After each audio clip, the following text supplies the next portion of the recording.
that one there. So I will stop from there. Let's talk about APC Islamization agenda. Now, let's start from, I'm reading this article now from, it was published December 20, 2015. This is what he says. Is it any wonder that in 1990, Sheikh Abubakar Gumi, the leader of a most powerful Muslim sect in northern Nigeria, said, no Christian will be allowed to rule over Nigeria unless it is over his dead body, Sheikh Gumi. Is it any wonder that my friend, that's what the person says, like Erufaya, once warned the Nigerian military against what he considered to be Erufai. The article says I referred him as his friend. I don't know, the thing is on quote. You understand? Yeah, I'm reading from Vanguard newspaper. So he says, is it any wonder that Governor Erufai once warned the Nigerian military against what he considered to be their excessive in the fight against Boko Haram, and told them that anyone, whether soldier or otherwise, that kills a Fulani must consider it as a debt that no matter how long it will be repaid. Is it any wonder that in 2001, some unscrupulous and irresponsible leaders in the core north invoke political Sharia law, Sharia, as a secret weapon in their attempt to discredit, destabilize, and destroy President Olusegun Obasanjo, a certain Christian president? Is it any wonder that in 2001, President Buhari, a core northern Muslim, said, what is the business of Christians if the Muslims chop off our limbs in the name of Sharia? And went further by saying that it is his intention and desire to spread Sharia all over the Federation. Is it any wonder that the same man said in 2014 that an attack on Boko Haram is an attack on the North? I will finish there. There's a lot I can say, but let me just round up on this. I think I have 1 minute left. Let me round up on this. This is Goodluck Jonathan, 2015. Goodluck Jonathan slams APC, says there is bitterness in their heart. I want everybody to listen. We can no longer go backward. We must move forward. And I said that when you talk about change, the only thing that can bring a lasting change in this country is the implementation of the national conference that all Nigerians gathered to come up with a document and say that if we begin to do things this way, we'll change this country for better. These people who are talking about change refuse to participate. They say they will not implement it. So what change are they bringing? Every time you listen to them, you see the bitterness in their hearts. Bitter, anger, as if somebody has taken their property. Venom. And I said that, look, you cannot give what you don't have. If you don't have a peaceful heart, a friendly heart, you cannot bring peace to people. For you to bring peace, you must be somebody who can forgive. Somebody who brings peace. It's not somebody who would ask people to go and kill that will bring peace. It will bring crisis to us. Especially now that society is so sophisticated and small light arms and small weapons are all over the place. You set this country ablaze. And we will not go back to those primitive days. This country must move forward. This is Goodluck Jonathan. He said it. So I think that everybody can attest to the fact that today Nigeria is more peaceful because the people that came to power, these APC people, they are peace-loving people. We can see it today in Nigeria. I'm trying to be sarcastic here, but the fact of the matter is that if we don't kill APC will destroy us. APC is a threat to our national unity. APC, I don't know the adjective to qualify them, but APC is dangerous to our survival as a nation. Like Sadan re-echoed, I want to also emphasize it. APC is an organization to destroy, cause mayhem.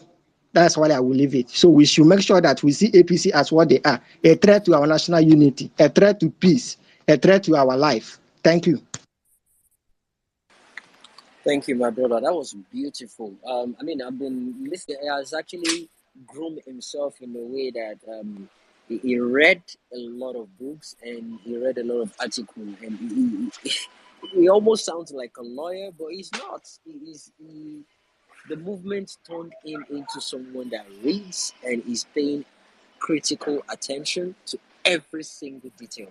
Thank you. God bless you, my brother. God bless you. That was a beautiful submission.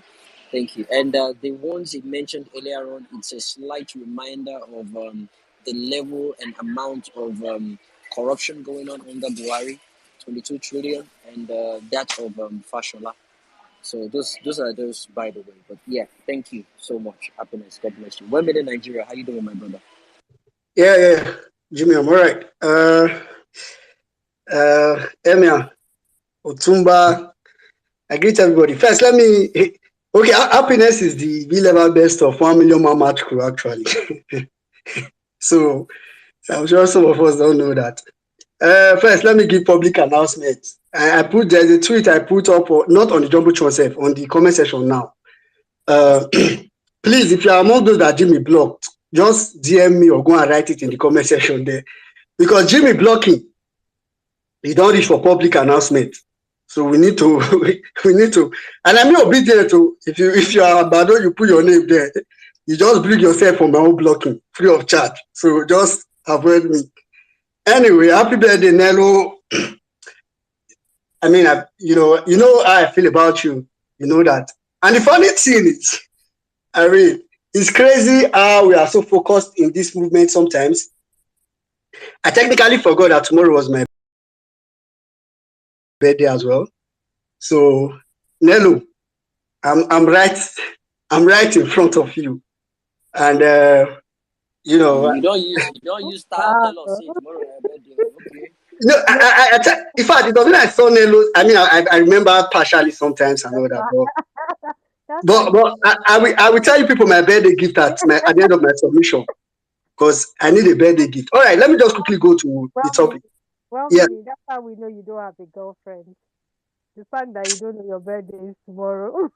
see, this conversation, a 1 million man match crew conversation. Anyway, let me quickly go to the topic. I really want, in the course of the space, I've had to laugh and laugh and laugh and laugh. And, when I wanted to come to speak, I wanted to sound very serious, because sometimes when you sound very serious, people take you serious. And I hope people will take this serious. Saddam said something at the beginning of the space that I think, on spaces sometimes, because we just say like a lot of things, some things just fly, some people just share and that was very key.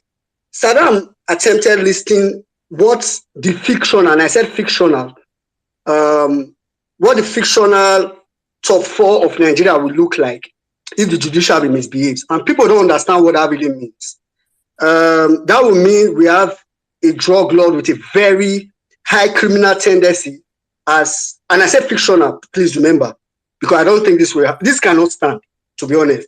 So we have a criminal and a drug lord as president. We will have a terrorist syndicate as vice president. We will have another criminal, most likely, because I saw yesterday APC is talking about Akpabio being Senate president. So we will have another criminal as Senate president. And this is the hierarchy of Nigeria, top 1, top 2, top 3. Then we will now have, a human roaster, literally, someone that roasts human beings as number 4 citizen of Nigeria.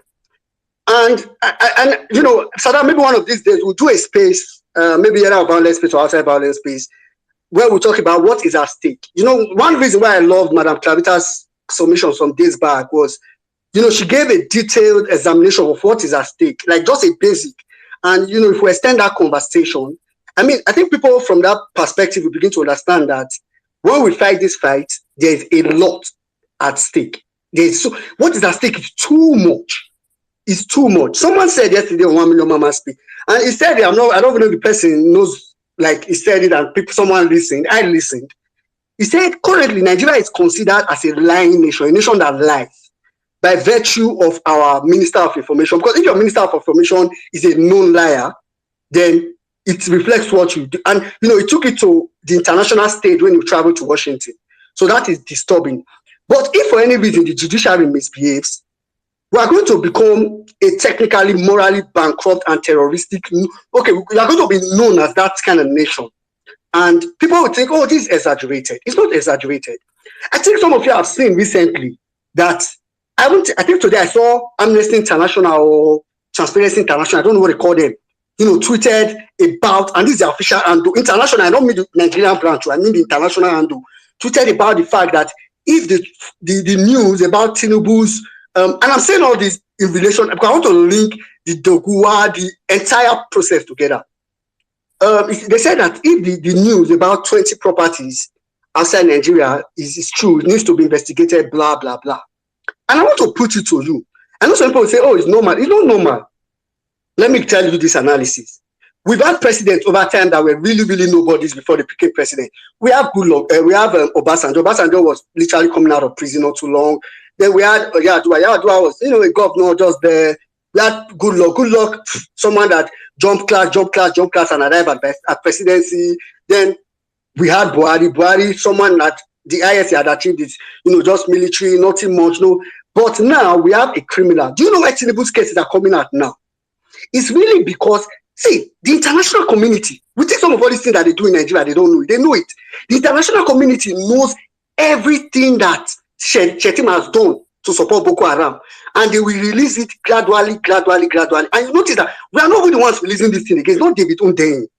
It is the international community. So what is at stake inside? There's something that NCT also always says a couple of times. And I did a calculation just now. Currently, Nigeria owes about 77 trillion naira. And NCT used to call it 44, that we owe 44,000 naira. I did a calculation. If you do 77 trillion naira divided by 220 people, technically every single soul in Nigeria owes 350,000 naira. I know Jimmy will say he's not part of that. Anyway, that's just a brief idea of what is at stake. I need people to understand that this is dangerous. In the religious agenda, what I'm going to say is very simple. To our Muslim brothers, personally, I haven't just called it, I call it religious agenda because I don't think it's APC. The first problem here is the APC. The second problem is the Church of Nigeria, the Christian in Nigeria. And believe me, this is coming from a Christian. If you go to my bio, the first thing you see there is Christian before you will see proudly Nigerian, proudly Edo, and all that. I'm a Christian by all standard. At least I try to be a Christian as much as I can. I think the first problem after APC is the Christian community. Because I ask myself that, are we going to, the Islamic religion in Nigeria, as in our Muslim brothers, have a advantage of that, advantage of their standing, and I'm afraid of the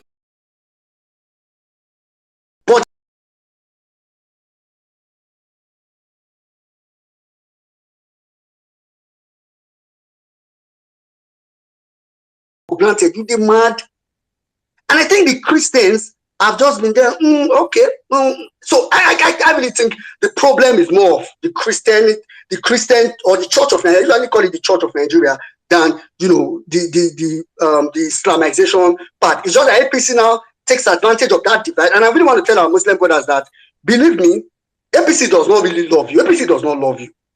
APC just knows that you are people that will stand for your religion, so they take advantage of you. So if you think APC loves you, it's a lie. And if you're a Christian in Nigeria, Jimmy said something earlier, and I'll round up my submission very soon.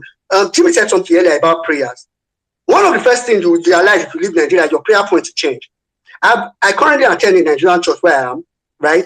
But before then, I attended like a foreign church and, a Nigerian church. If pastor or where the members are predominantly, are non-Nigerians basically, you discover that there's a difference. Why in Nigeria churches, our prayer point is like, every enemy of my household die by fire. In the white people's church or church of non-Nigerians, basically, the kind of prayer you hear is, Father, teach us to share love with our brethren. It's different, totally. If you try it, you see the total difference. And I end my submission on this note. Obedience, we have to be doing something. Every time I come, I talk about the judicial process. We have to be doing something. On Thursday or thereabout, I put out, like a list of things we can do. And one of the things I put there, I said we're going to talk about it on today. I was going to talk about it on today's space. And please, Jimmy, maybe after now I can keep reminding people. One thing I think we can do to also add pressure to the judiciary is that we put out something that is a little bit uniform in form of speaking out, right? A kind of uniform. So, like I said that day, our brother Mikael, came up with an idea and, I bought into it. I worked with someone like Joe Obedient, and we were able to pick out something from what someone had even put out before, an obedient person, and the post is on the jumbotron. In this whole process, we can only think of something, bring out the idea. Pushing it is really dependent on obedience. And I really want to beg us that, yeah, it may not go out fully from the beginning, but I want to beg us. The post is on the jumbotron. Try to share it, and particularly about WhatsApp status. I don't really care about Twitter a lot. I mean, if you put it on Twitter, it's fine. But please try to share that with your family people. Encourage them to put it up at their status. You put it up at your status, especially on WhatsApp. Share it on other social media. But that picture, so that, like I said, if judges have WhatsApp, they go to their WhatsApp status, they can look at, and there are still many images of people saying, "Oh, judiciary do just, judiciary do, all eyes on judiciary, all eyes on judiciary," and that will also, prick their mind. And in that note, let me just say that is what me I would demand as birthday gift. Please, tomorrow, nobody. I think probably a few people have my picture, physical picture. Tomorrow, if you are looking for women's picture to use to wish happy birthday, don't find my picture. Just post that picture. That's my picture. Till judiciary as. Thank you, woman in Nigeria. Beautiful. Happy birthday in advance. Just Yeah, in happy case birthday I in forget. advance, my brother. Happy birthday in advance. Vawulence first go still with my birthday go reach. So Happy birthday in advance, my brother. God bless you. I mean, yeah, that's a very important point we need to take note of. The case will be starting on Monday. Please, let's put pressure on the judicial system. What I mean by pressure is let's make our demands heard. We want them to broadcast the case live, and we want them to finish the whole thing before 29th. If we can emphasize on those things with our hashtags and everything, because on Monday, what they'll be doing on Monday is to lay out how the case is going to be handled. They'll conclude on that on Monday, and probably fix another date when it's gonna start, basically. So let's put pressure on that, and let us speak up. Let us make it trend, and let them know that this is what the Nigerian people want. So and Jimmy, that's very sorry, important. it's on Monday. I think they might even decide if they will broadcast it or not. Please. So if Yeah, you that's if what you I'm have saying. if you have not been doing broadcast PPT live, please, Yeah, I'm begging you yeah. people. Now beg you, We beg. should put more pressure on that. It will be Monday. Monday is when they will decide that, okay, fine, people want us to broadcast it. All right, let's do it. I stand by that, or whatever. The lawyers can do that. So, but let's put more pressure on that and let them know this is what the Nigerian people want. So it's gonna come our way, whichever angle we want to look it from. So let's put pressure. Basically, let's put pressure. Thank you, guys. Thank you. Moving forward, let's now have a lady, a guy, a lady, a guy.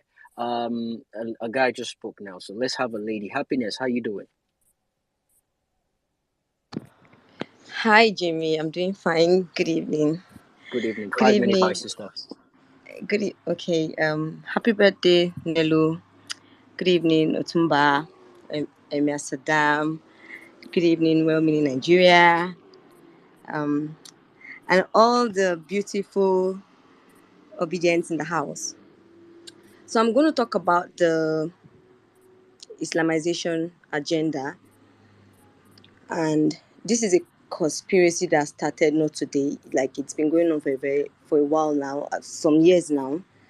And I'm going to say, me particularly, I noticed this in during Goodluck Jonathan's regime, when the bombing started. And I'm going to say what me I've noticed. I'm just putting out what I've noticed.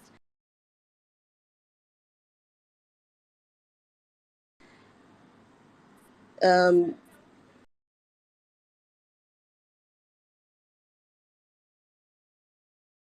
when that bombing started, it kind of like reshaping the activity,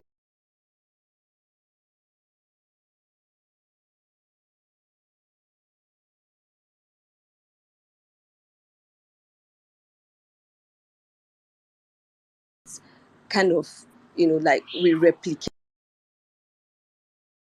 what happens in the Bible, like demonstrating on the streets. Now, when that bombing started, it kind of drove back Catholics back into the church. All of these whole activities were happening inside the church premises, no longer outside. We're just doing it inside. I'm sorry, I'm close to the road, so you can hear the sound of cars passing. Okay, so all of these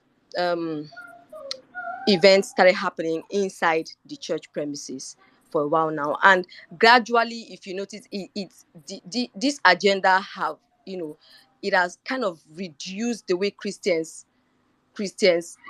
carry out their activities. Very soon, they'll start talking about how Christians preach and their, what's it called? Their speakers are everywhere and disturbing. I know in developed countries, all of these things are not really acceptable. But if they actually want to do it or go that way, it has to be balanced. Because if you come to Abuja presently, while all of this bombing thing pushed the Christians and Catholics back into the church premises, it brought out the Muslims. Now, if you're in Abuja, I don't know Abuja residents, I don't know how far they've noticed this. Every Friday, which is like their Juma prayers, I'm sorry to the Muslims, I'm just saying what I noticed. This is not to, bring down or talk down your religion or whatever, but I'm just telling you what I've noticed.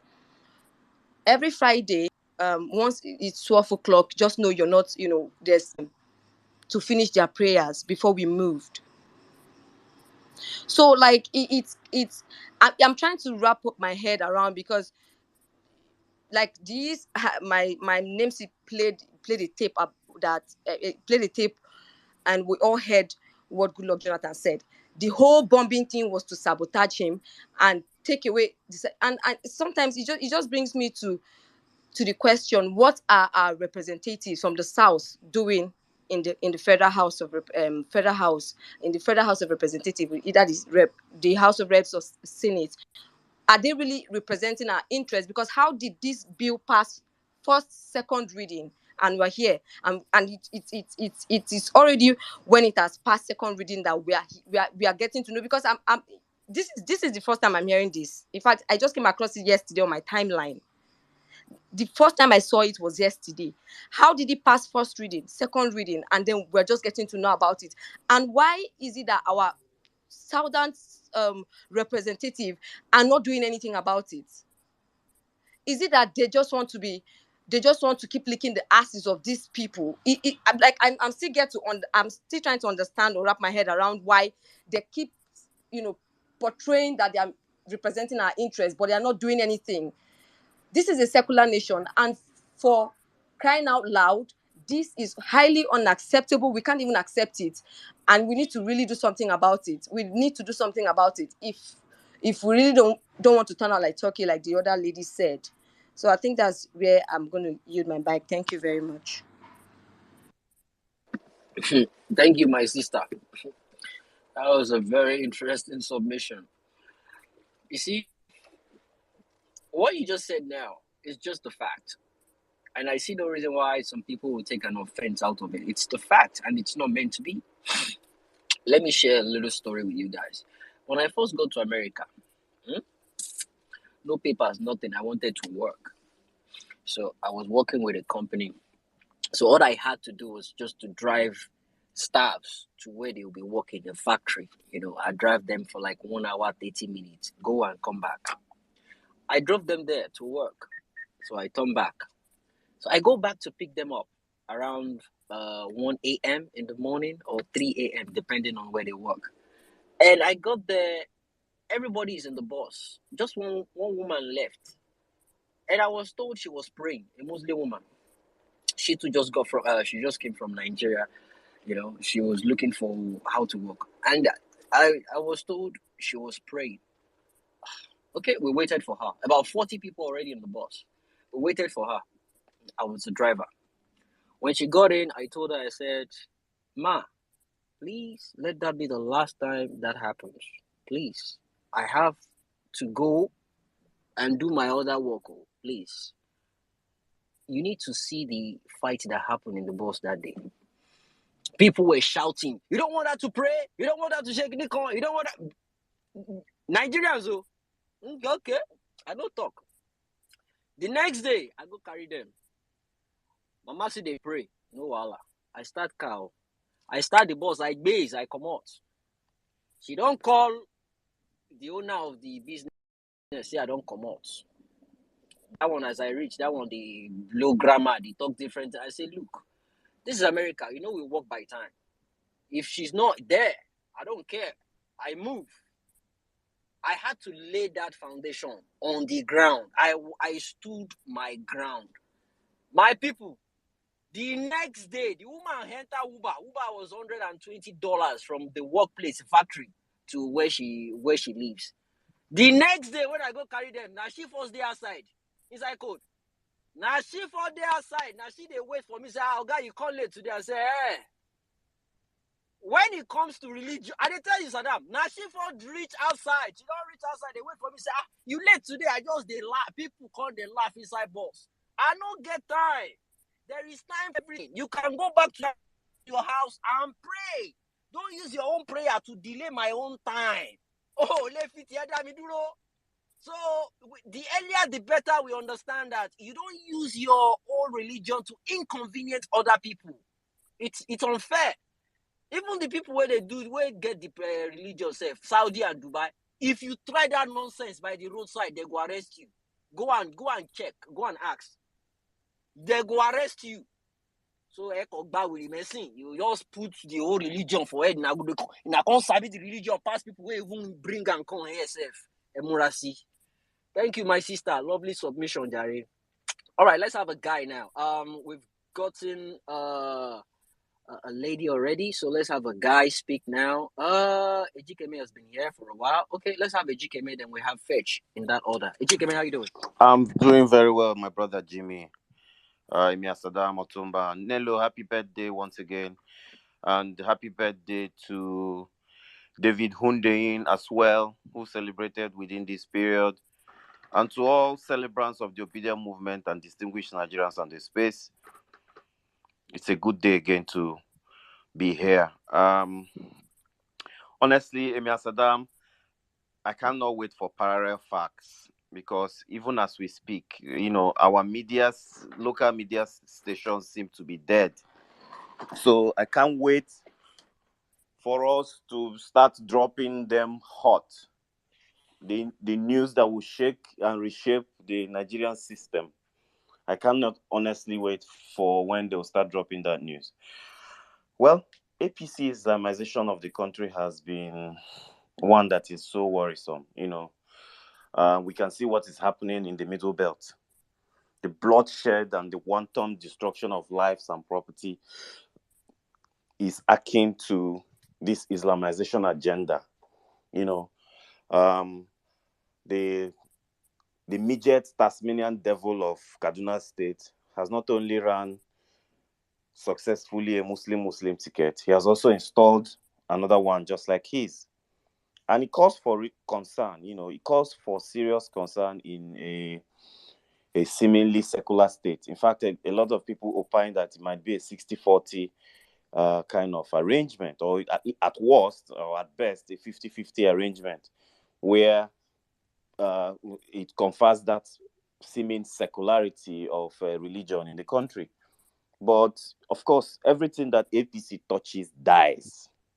Everything that they touch dies. Everything that they even thought in their mind also gets destroyed eventually when it comes to fruition. So I am not surprised. But my own concern is the brutal killing that must have necessitated this Muslim environment that we are having. It is destroying the very fabric of the nation.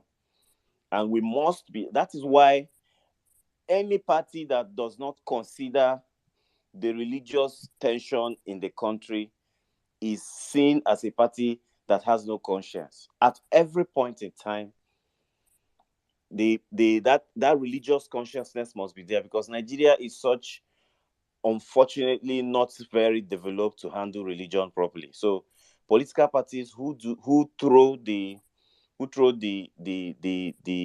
that importance of balancing a ticket on a religious line also runs a risk of putting us into this kind of quagmire that we have found ourselves.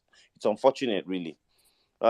It's even more painful, to have somebody who is on trial for arson and supposed murder of not just one person, but more than 5 people, wanting to be the number 4 man in Nigeria. I mean, Nigeria is a crime scene. Nigeria is nothing but a crime scene. But the highest that will happen will be the death of democracy by May 29, when the Supreme Court judge, CJN Ariwola, will wear his white gloves to swear in somebody who did not even meet the requirements of the Constitution on May 29. That will be the end. That murderer in Kano State, I really do not understand what is going on. The temerity to even vie for a political office, let alone become the number 4 man. It tells you that it has finished in Nigeria. Nothing is left. Nothing. We're just living on borrowed time and God's grace. It's very unfortunate. I also joined people to give my own submission that Ekweremadu should have gotten a life sentence. I mean, you would not want me dead by taking my vital organs, and I will pray for you to see the light of tomorrow. No. You should remain where you will not see. Bro, did you read the full breakdown of the case? I went through the breakdown of the case. The boy did not know that they were actually going to take out his kidney. The boy doesn't even know what kidney means. He doesn't know. That's how terrible the level of illiteracy the guy has. He doesn't even know they were going to use his kidney. And Ekweremadu tried to distance himself between the boy and himself, right? But the doctor was the intermediary. He paid 4.5 million naira for the boy, but the doctor gave the boy 270,000 naira. The boy did not know they were going to even operate him. He did not know. The boy did not know. So now, white people, that when you have a system that works, they broke these things down and they told him that he wants to hide behind technicalities. And because what he's saying is, he doesn't even know the boy. He didn't know that was what they were going to do. And they broke it down to him. They told him, we know your type. It's a big marism kind of attitude. You try to distance yourself from this person from afar, but you know you are paying for something like this. So that is not an excuse. He tried to use that technicality, but it did not work in a system that knows the rules and the law of the land. That's the reason why they gave him 10. The 10-year service because of after so many apologies, diplomatic involvement and all that. Otherwise, the guy should rot in jail because the amount it will cost them to build an emergency hospital or where they will be doing transplants. How much is that thing to build a hospital world class that Nigeria cannot afford? How much is it? How much? Carry on with your submission, my brother. Yes, when you talk about, diplomatic emissaries, these are diplomatic emissaries of criminality. I want to, think that this is why everybody look at the people that are clamoring for this man's release or giving him a lesser sentencing. They are all criminals, and I am not surprised, my brother, because this very candidate, the Ekweremadu daughter, I was just listening to an interview she granted where she said she didn't believe in the judgment, and the question was thrown up to her to say that this very boy was presumably assumed to be her cousin. And we could literally hear the lawyer in the background telling her not to answer that question. So this is a family of evil. And this is a lady that sat there, no emotions on her face. She took a straight face, even though she's sick. I'm not glorifying the fact that she's found herself in this condition. But this is one family that have no scruples. Remember, on this space, we have had, rhetorics. We have had N6 and all the fact checkers come to tell us how much his father had misappropriated. for which these monies were meant to build and establish critical health facilities in Nigeria where these issues can be treated. But they didn't do it. They siphoned all that funds, and then they just take a boy on the streets who's probably an orphan or doesn't have anybody, because you have a lot of them all over Nigeria. The misdirection and maladministration of this APC have thrown a lot of people to the streets. So they can as well just gather one boy, kill him somewhere, harvest the very vital organs, and nobody will know. I dare say that if this guy was still in Nigeria, Ekweremadu would have been probably part of the people vying for Senate presidency if he had won his election. But of course, he committed such a heinous crime in a developed environment with laws that do not look at anybody's face when they dispense justice. And that is that for that family. Honestly, I am not happy with that judgment. I'm not happy with that sentencing. This boy, I hope and I believe that he is given what it takes to survive in the UK going forward, because his life is even at danger in Nigeria. If they bring him back to Nigeria, he will get killed. That is the reality of the environment we find ourselves. So that's all for that. But parallel facts, please, let us get it going. Let us get it fast and going. Let's have another new media, mainstream media, that will be giving us the real gist. Emir Saddam, you promised us today that there was something cooking from the sanctum sanctorium of the Devin Hundeyin, the number one patriotic journalist and the investigative journalist in the country right now. I am still waiting for that. My ears are itchy. We will continue to hold the narrative. Monday begins the historic day of the return of our mandate. Whether they like it or not, the Field Marshal has come here and given us reasons why. Of course, these people do not have a case. I am still waiting. I repeat again. I am waiting for the judge that will give even a dissenting judgment, even as little as a dissenting judgment, to the criminal drug baron and this criminal gang that wants to hijack Nigeria from the jugular.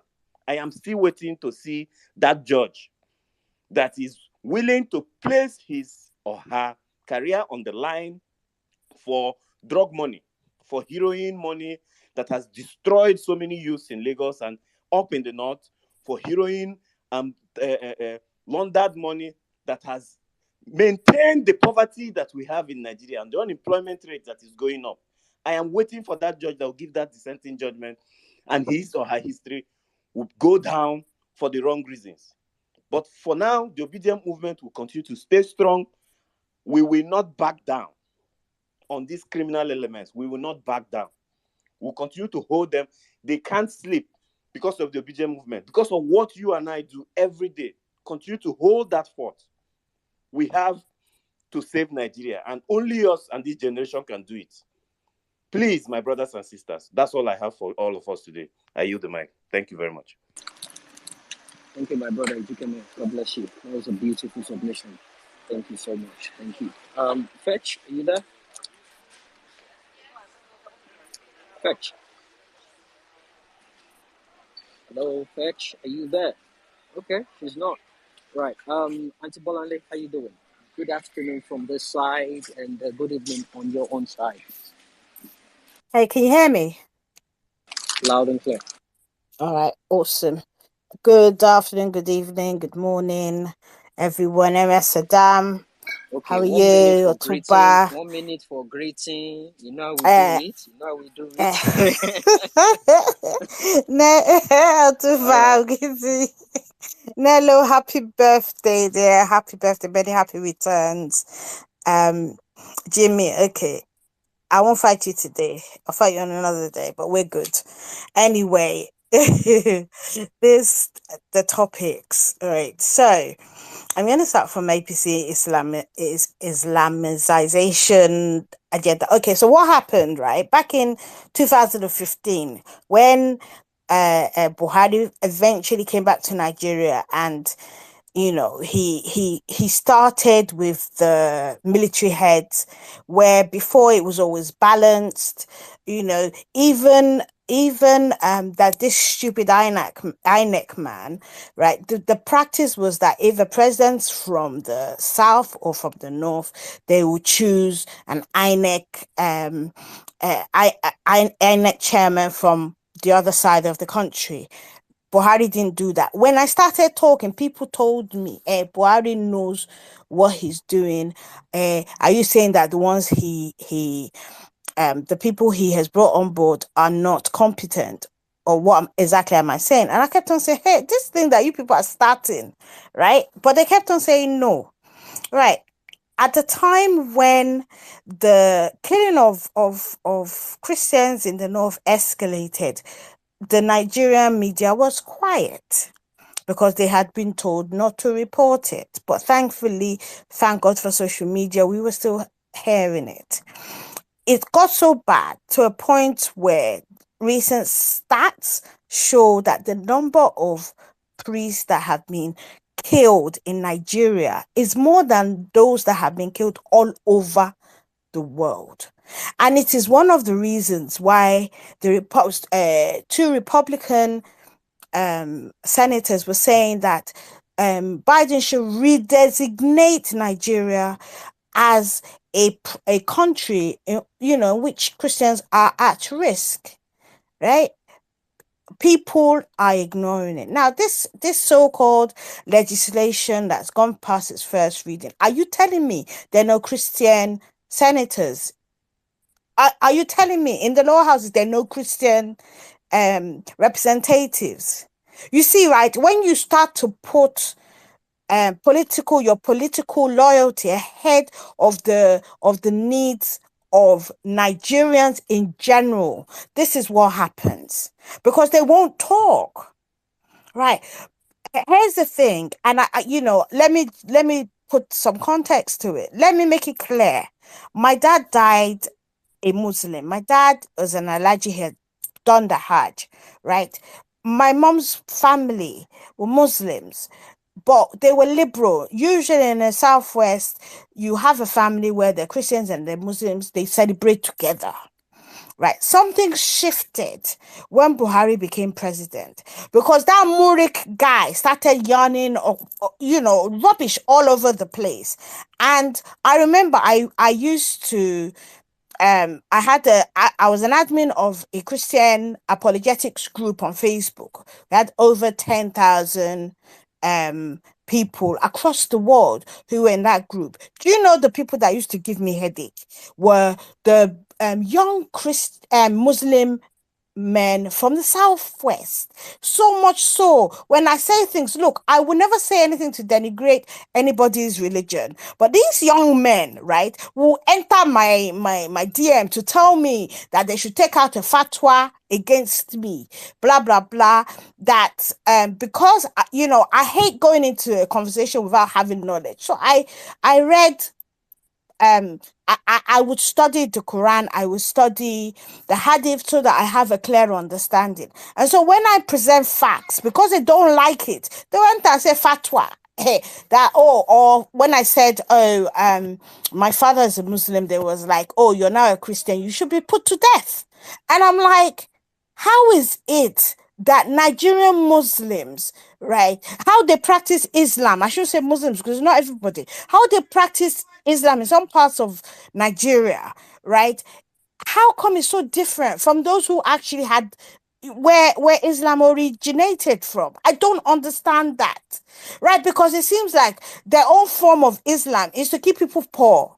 In Saudi Arabia, or even in the Emirates, right, they had, the amount of development, right, and the way they practice their faith, nothing has stopped them from practicing their faith. But that, it hasn't also meant that they are clamping down the way these people in Nigeria want to clamp down on Christianity. And I don't blame them. I blame all the Christian leaders who have compromised over time. If you're saying this is a secular state, why in God's name are you quiet when they are taking away, they're planning to take away the rights of people, right? The rights of the very members you supposedly represent. And what really frustrates me is all of this. Islam, it has not stopped their leaders, their political leaders, from being corrupt. It has not stopped them from stealing from their own people. It has not stopped them from accumulating wealth. From killing, and it surprises me, because this is political Islam. It isn't Islam as a faith, because if it was Islam as a faith, right, people know what's in the Quran, right? And if you're saying that Allah is fair, he's about equity, he's about fairness, he's about justice. Auntie Bolanle, sorry to interject. What really struck me most was the way they all just went into this solo mood when the fasting started. Hey, you'll be shocked that are these the people that just did what they did during this election? Well, I've always said that fasting, okay, I'm not saying that. I mean, my great grandfather was a sheikh. He was, and in Moshala Shijimo in Lagos, when they're remembering those who have passed on, they will mention people from my mom's family and my dad's family. So we have a history, but we weren't like this, right? We weren't like what they're trying to turn Islam into. It is a step too far, right? When you are killing people, they say, they quote. I mean, fine, there are certain parts in the Quran, likewise the Bible, where people were killed indiscriminately, right? Where there was no mercy, right? As far as this is the law, this is what we do, there's no mercy. We get that. However, this isn't 2,000 years ago, or 1,400 years ago, when both these faiths started. You can't just be killing people just because of their faith. It's not done. It's not done. And that takes me over to this man that killed 14 people by burning them, right? You know what? I don't blame him. I blame the legal system, because the penal code is very clear. You don't give bail to somebody who allegedly, right, committed murder. You don't, right? So the fact that he got bail brings into question, our judiciary, right? And that is why people don't have faith in our legal system, be it Sharia in the north or the penal code in the south. Because here's the thing, right? If this is the guidance that you judges have to go by, which is if somebody commits a particular crime, right, they're not giving bail, right? Why would you, if it was a poor man, would you give them bail? No, you would deny bail. But because he's a political leader, you gave him bail, right? Justice, the reason why the image of Lady Justice has a blindfold is so that you don't look at the person's religion, you don't look at their sex, you don't look at their social standing, right? Justice should be the same regardless of who is in the dock. And the fact that they keep on compromising, either because they have been induced financially, right, or because they feel a certain type of way about the person in particular, maybe because of politics, or because they have been appointed with the influence of this person. This is why Nigeria is like it is, right? Which takes us quite easily to what happened in the UK, right? So this is a new piece of legislation, right? So modern slavery, we I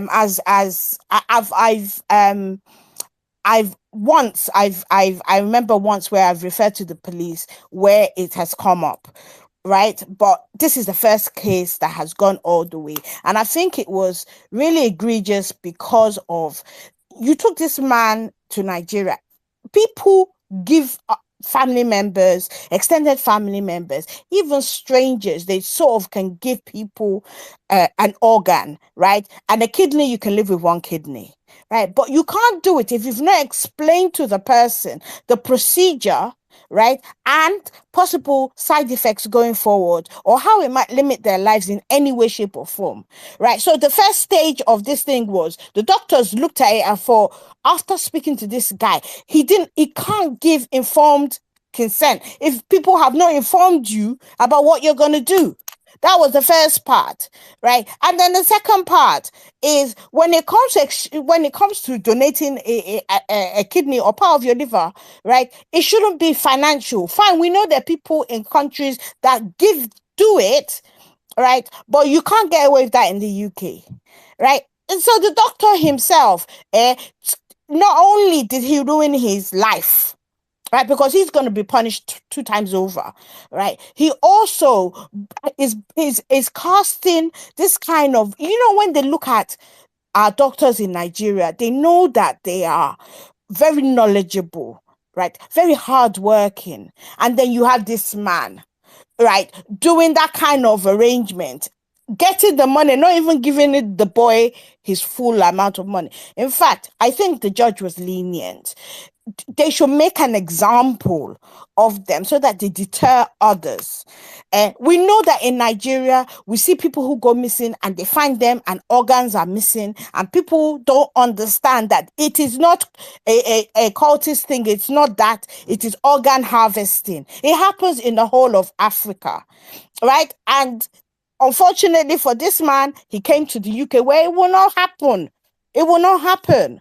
Right. So I have no sympathy, no empathy, nothing. I truly believe that they need to teach him a lesson. And whilst I say kudos to the British legal system by giving justice, right, the way it should, at the same time, I'm looking at them with side eye, because you have your money laundering legislation, you have your, all of that legislation to stop corrupt African leaders or coming to or drug barons coming to launder their money, their dirty money, through buying properties in the UK, and you people are turning away, acting like you don't know. People come and buy properties cash, and you're not questioning them. Right, so it's like on one hand, justice served. On the other hand, they need to fix up, and we need to start making noise about it. I think I've covered everything, so I yield the mic at this point. Thank you so much. Just a minute, yeah. Thank you very much, Bolani. Thank you. I just wanted to drum our normal, regular vibe on the house and play our anthem that we always play on this platform all the time, for everybody to understand what we're saying and what we're standing at. And big shout out to all the obedience that have jumped on the trend and they have been making videos. I just want everybody to understand that this is where we stand as Nigerians, and we are saying it loud and clear. We are standing with Dati, and I think we should all hear this all the time. We're playing this for people to understand, especially for the children of the roasted corn that always come on our platforms, for you to listen that this is where we are going to as a country. Thank you. Calls of the people violating the constitution, let them even go ahead, even if they swear in Tinubu Shetima on 29th of May. They are swearing in an unconstitutional government. Nothing will change it. I am not a careless, reckless speaker. I am working with the constitution there, that document right you just read. I'm following it. And I dare to tell you that swearing in Tinubu and Shetima is as good as swearing in the Nigerian army on 29th of May. If you swear in people that have not satisfied the requirement, you have by so doing ended democracy. The crisis I'm telling you now is that this our democracy is going to end. By the way we are going, this democracy is going to end on the 29th of May, 2023. Please write it. You know my actions. I am very, very happy to say it. You introduced me. Listen, just No. You dwarf, don't stop me. You dwarf, caution, don't stop the people violating the constitution. Let them even go ahead, even if they swear in Tinubu Shetima on 29th of May. They are swearing in an unconstitutional government. Nothing will change it. I am not a careless, reckless speaker. I am working with the Constitution there, that document, right, you just read. I'm following it. And I dare to tell you that swearing in Tinubu and Shetima is as good as swearing in the Nigerian army on 29th of May. If you swear in people that have not satisfied the requirement, you have, by so doing, ended democracy. The crisis I'm telling you now is that this our democracy is going to end. By the way we are going, this democracy is going to end on the 29th of May, 2023. Please write it. You know my name. I am very, very happy to say it. You know my name. You know, you introduced me. Listen, no, I will, because those are screenshots. You know why? Because there are allowable language to be used on television, especially as it relates to our nation and the unity of the. Put your question and let me answer you. Put your question. I know what I'm saying. If there is an official, if you reach the Constitution, is it not left to the court to decide otherwise? This is already decided by the court. But the authority in charge of the election gave a declaration. Sherwin, if you are afraid for some things, don't ask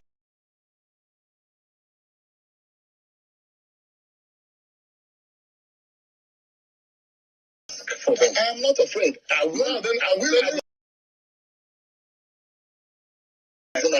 Very, very. So whatever the stipulation of the law, guys, if you are agreed about something, you go to the court to seek redress, isn't it? This is a product of the legal system. Educating. It has been signed into law by the president. That is why I'm so confident. And that is why however extreme it is, Sean, I am saying it on national TV. Swearing in Bola Tinubu is the makers. We will, anywhere where we enter it, we go deal with you now. Swearing in Bola Tinubu is the end of democracy. If they pay you, I also want to go do party. There is no government coming in 29th if it's not the government of the people that was voted in by the people, not a criminal drug dealer, a fucking drug dealer with a Boko Haram deputy, with a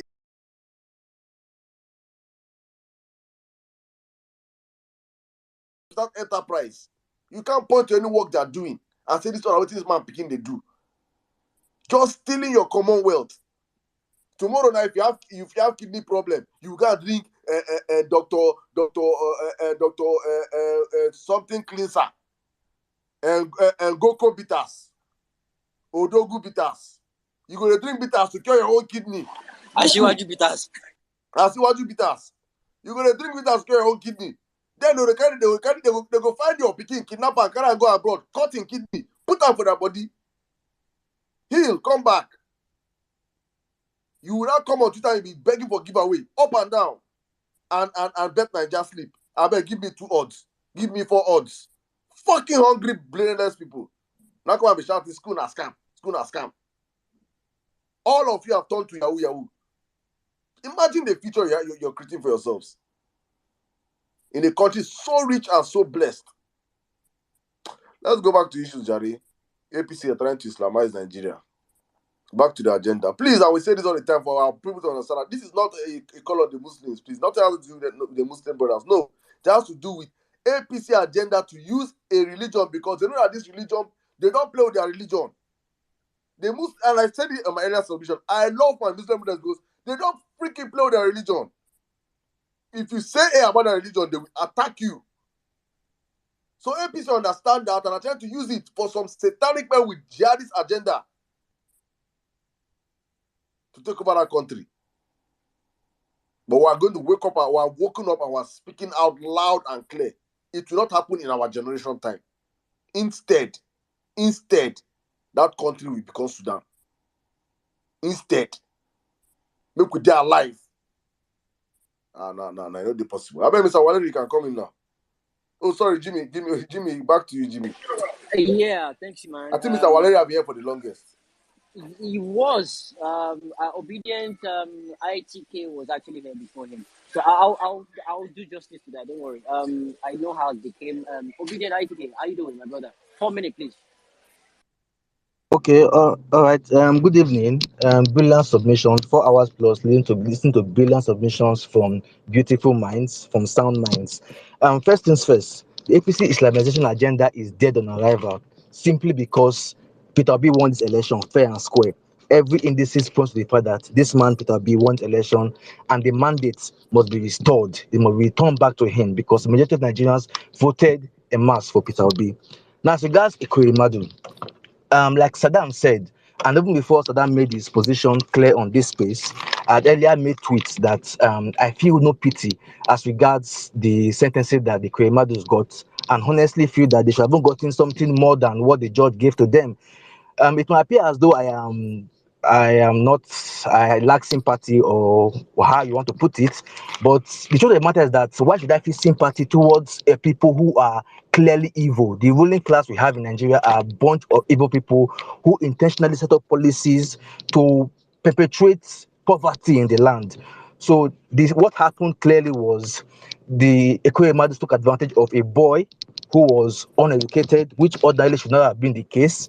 They took advantage of a boy who was poor. So because they know fully well, the ruling class know fully well that if poverty is perpetuated in the Nigerian system, it means that the ordinary masses will not have a voice. It means no, they will be clearly disregard.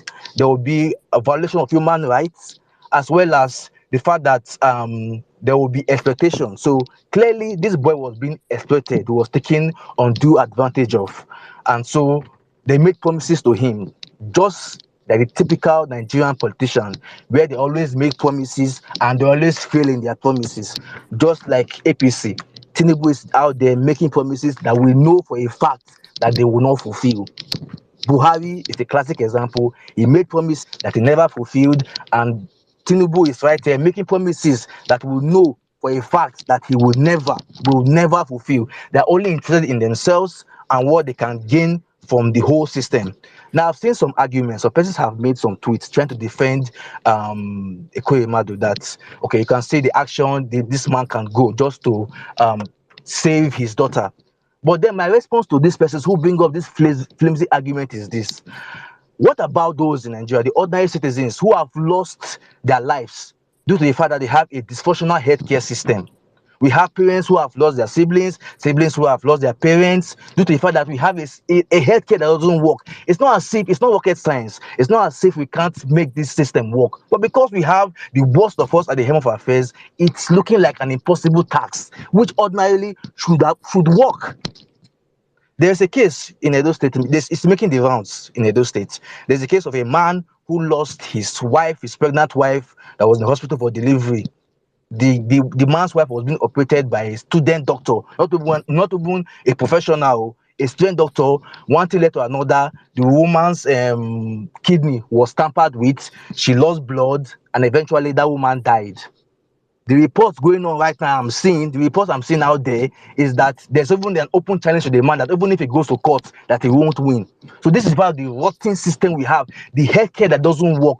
Some persons that ordinarily should have been alive today are dead. They are 6 feet below because we don't have a healthcare that doesn't work. And you expect me to show sympathy for this same ruling class and know do not care about me? If the Ekweremadus were good people, why didn't they go to the proper channel? If the Ekweremadus, this is a question to them. If they were good people, why didn't they go to the proper channel of obtaining a donor for her daughter? Well, because, of course, the whole voting system, the whole process of going through backdoor, the whole process of doing things illegally has already filled their mindsets. As usual, they felt that same voting system they can also employ that same voting system to also do the same thing in another country because they felt to them money is everything. But this time, Kama played the first one on them. And this is a lesson to that Nigerian politicians who feel because they have amassed money illegally, stolen money from the public coffers, and feel they can do as they like. Karma is just waiting. It might be now, it might be later, and it might also hit you in ways you cannot even imagine, in ways that are beyond your comprehension. Finally, I will end with this. That boy must be protected at all costs. I don't know how the UK government is going to do it. We're going to grant him asylum for him and his family, his relation, whatever. They have to grant him asylum. They should do that. Because if the case was reversed, let's imagine that whatever happened in UK was to happen in Nigeria. And this boy runs to the nearest Nigerian hospital, Nigerian police station for help. Your guess is as good as mine as to what will become the fate of that boy. So please, Please, and those are the things are doing. We must reclaim our mandate back. We voted en masse for Peter Obi across board, and we are saying enough of the bad governance. We have had it. We have had it we have had it here. We have had it, and it's enough. And enough is enough. Judiciary, we're expecting that you look at the facts of the matter on ground and dispense justice. This is not like other cases that you just do and just put on the carpet. We are on this matter. The whole world is looking. And we expect that the right candidate that Nigerians voted for will reclaim his mandate in the person of Peter Obi. We need good governance. We need the breath of fresh air. The rottenness is just too much, and it must end. Thank you, Jimmy, for the opportunity. Thank you, Saddam. Thank you, Nello. Happy birthday, Nello. I'm wishing you the very best life has got to offer. Sound health, plenty money in your Aza. So thank you so much for the opportunity. I yield the mic. Thank you, my brother. That was a quick one. Thank you. Let's have Walera. Mr. Walera, how you doing? Hi, thank you. Thank you, Jimmy. So I thought you were going to call the lady before me. So, anyways, thanks. So, first of all, let me say thank you, Emir Saddam. Thank you for what you do. I thought I'll just say this. I can imagine what it takes for you to, sacrifice like almost like 24 hours or more, among your days of the hours you have in the week, right? And I can only just pray to God that that Nigeria that you want, you will live to see it and you will live to enjoy it. And Jimmy, I hail you. Otumba, I hail you. I hope you guys can hear me clear. Am I clear enough? Am I audible enough? My brother, you get 3 minutes. Okay, I know. I know. So one of the reasons I picked up the mic was to, just talk about the Ekweremadu, issue. But before, I jump on that, let me just quickly touch the Islamization, APC Islamization agenda. And the thing is this Islamization thing is real. As much as some of us, we try to, deny or try to run away from it, it's actually very real. And the truth of the matter is that, like I posted, a while ago, that these guys are ready to take their time. They are not in a rush. They have a template, and they're just taking their time, even as much. It doesn't matter if it takes them as much as 50 years or 100 years. Trust me, they're going to do it, because I think they have a template.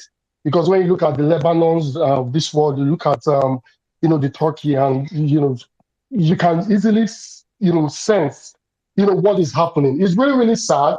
And I said religious, Christian religious, and I just need to do a disclaimer. I don't have anything against the Muslims. I don't have anything against Islam. I have Muslim friends. I have lived with Muslim friends. When I was in school and back in the day. So it is a wonderful religion. It's just that just a few people, especially our politicians, who take advantage of everything. Just for them to remain in power, for it to perpetrate their evils. Okay, and the truth is, we have to at some point, stand up to these guys and begin to protest against whatever that is coming. Because the truth is, they are very systematic about it. They are taking their time.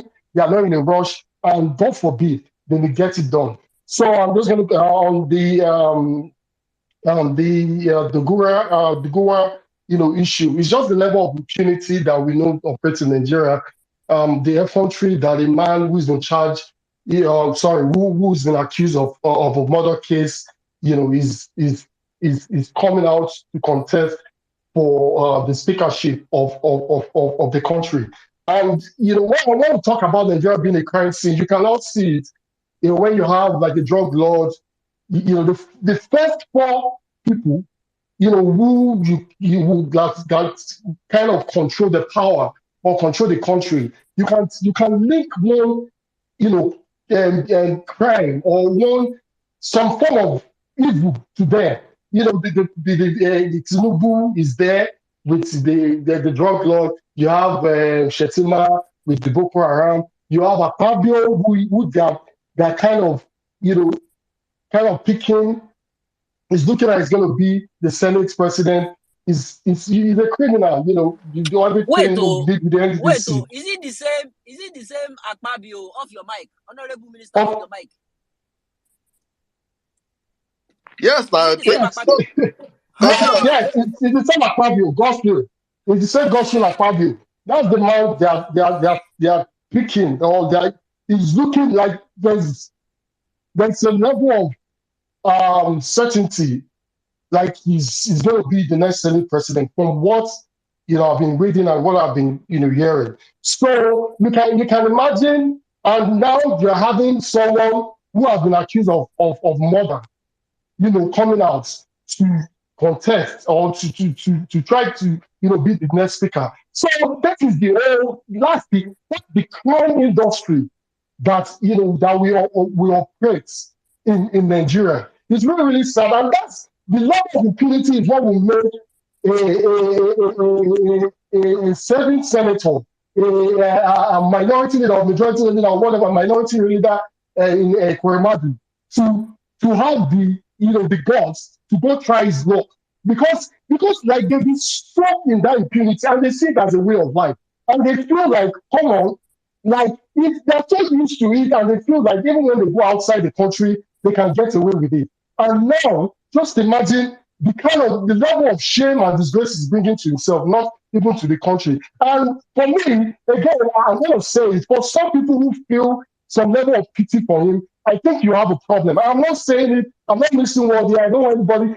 You have a problem, because I don't understand why you will have pity for people who do not rate you, people who do not value your life. Because the truth is, it is that guy, if Ekweremadu has succeeded, even though they scam that guy, you can imagine with all the money that they amass, the money they steal, they try to scam the guy. The poor boy. They try to scam the poor boy. I just said something on the Jumbotron, like they try to scam. It's really sad that, if at all they have succeeded, I'm sure maybe at some point they would have eliminated that guy. That is the way they operate. At some point, they would have eliminated that guy. So these people, they don't care about you. They only care about themselves and their immediate family. Even extended family, now the two kidney then go come out. Now the two kidney then go come out. So stupid people. Of course. So like they don't care. Exactly. They will take the two kidneys and keep one just in case the other one fails, again. So that's the kind of people that some idiots glorify. Some people come out to defend. Because I don't understand how you see these evil, demonic Nigerian politicians, how they operate, and the way they think, I don't get it. The way they think is, I don't understand how an average, like I try to understand the mind of an average Nigerian politician. Because why would they, like someone like Obasanjo, why would he be writing a letter pleading for some level of leniency? Why? I don't understand. So these are Nigerian politicians, like that's their WhatsApp group. I mean, so we need to really, we need to find a way to understand how these people, how their think process, operates. So it's really, really sad. If you're one of those people who feel pity for him, I pray that whatever it is that happened to that poor boy will happen to your child or any member of your family, because they don't rate an average Nigerian. That poor boy didn't even know. Like just like Jimmy mentioned earlier, that poor boy didn't know he was going for a kidney transplant. They were going to take away his kidney. He didn't know. That was how bad. At the end, even the money that was promised, it was a scam. What the hell? Like, as in, when I heard that part of the judgment, tears dropped down my eyes. Why? Why would you take somebody's part of somebody's body? You take a vital organ in somebody's body, and you still feel that person doesn't deserve some level, even at all. Sometimes, even at all, the normal process is for you to volunteer. That person doesn't deserve some level of care, or even some level of compensation. Even if you're not going to compensate it, at least care. So I feel like Nigerians, we need to really think of how how we think. We need to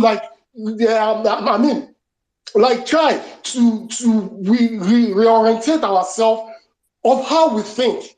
This man, Ekweremadu, had the power to have built one of the world-class hospitals. One of the world-class hospitals. But no, he did not do it. And you have some idiots who come and defend these people. It's really sad. It's really, really sad. I hit my mic. Thank you.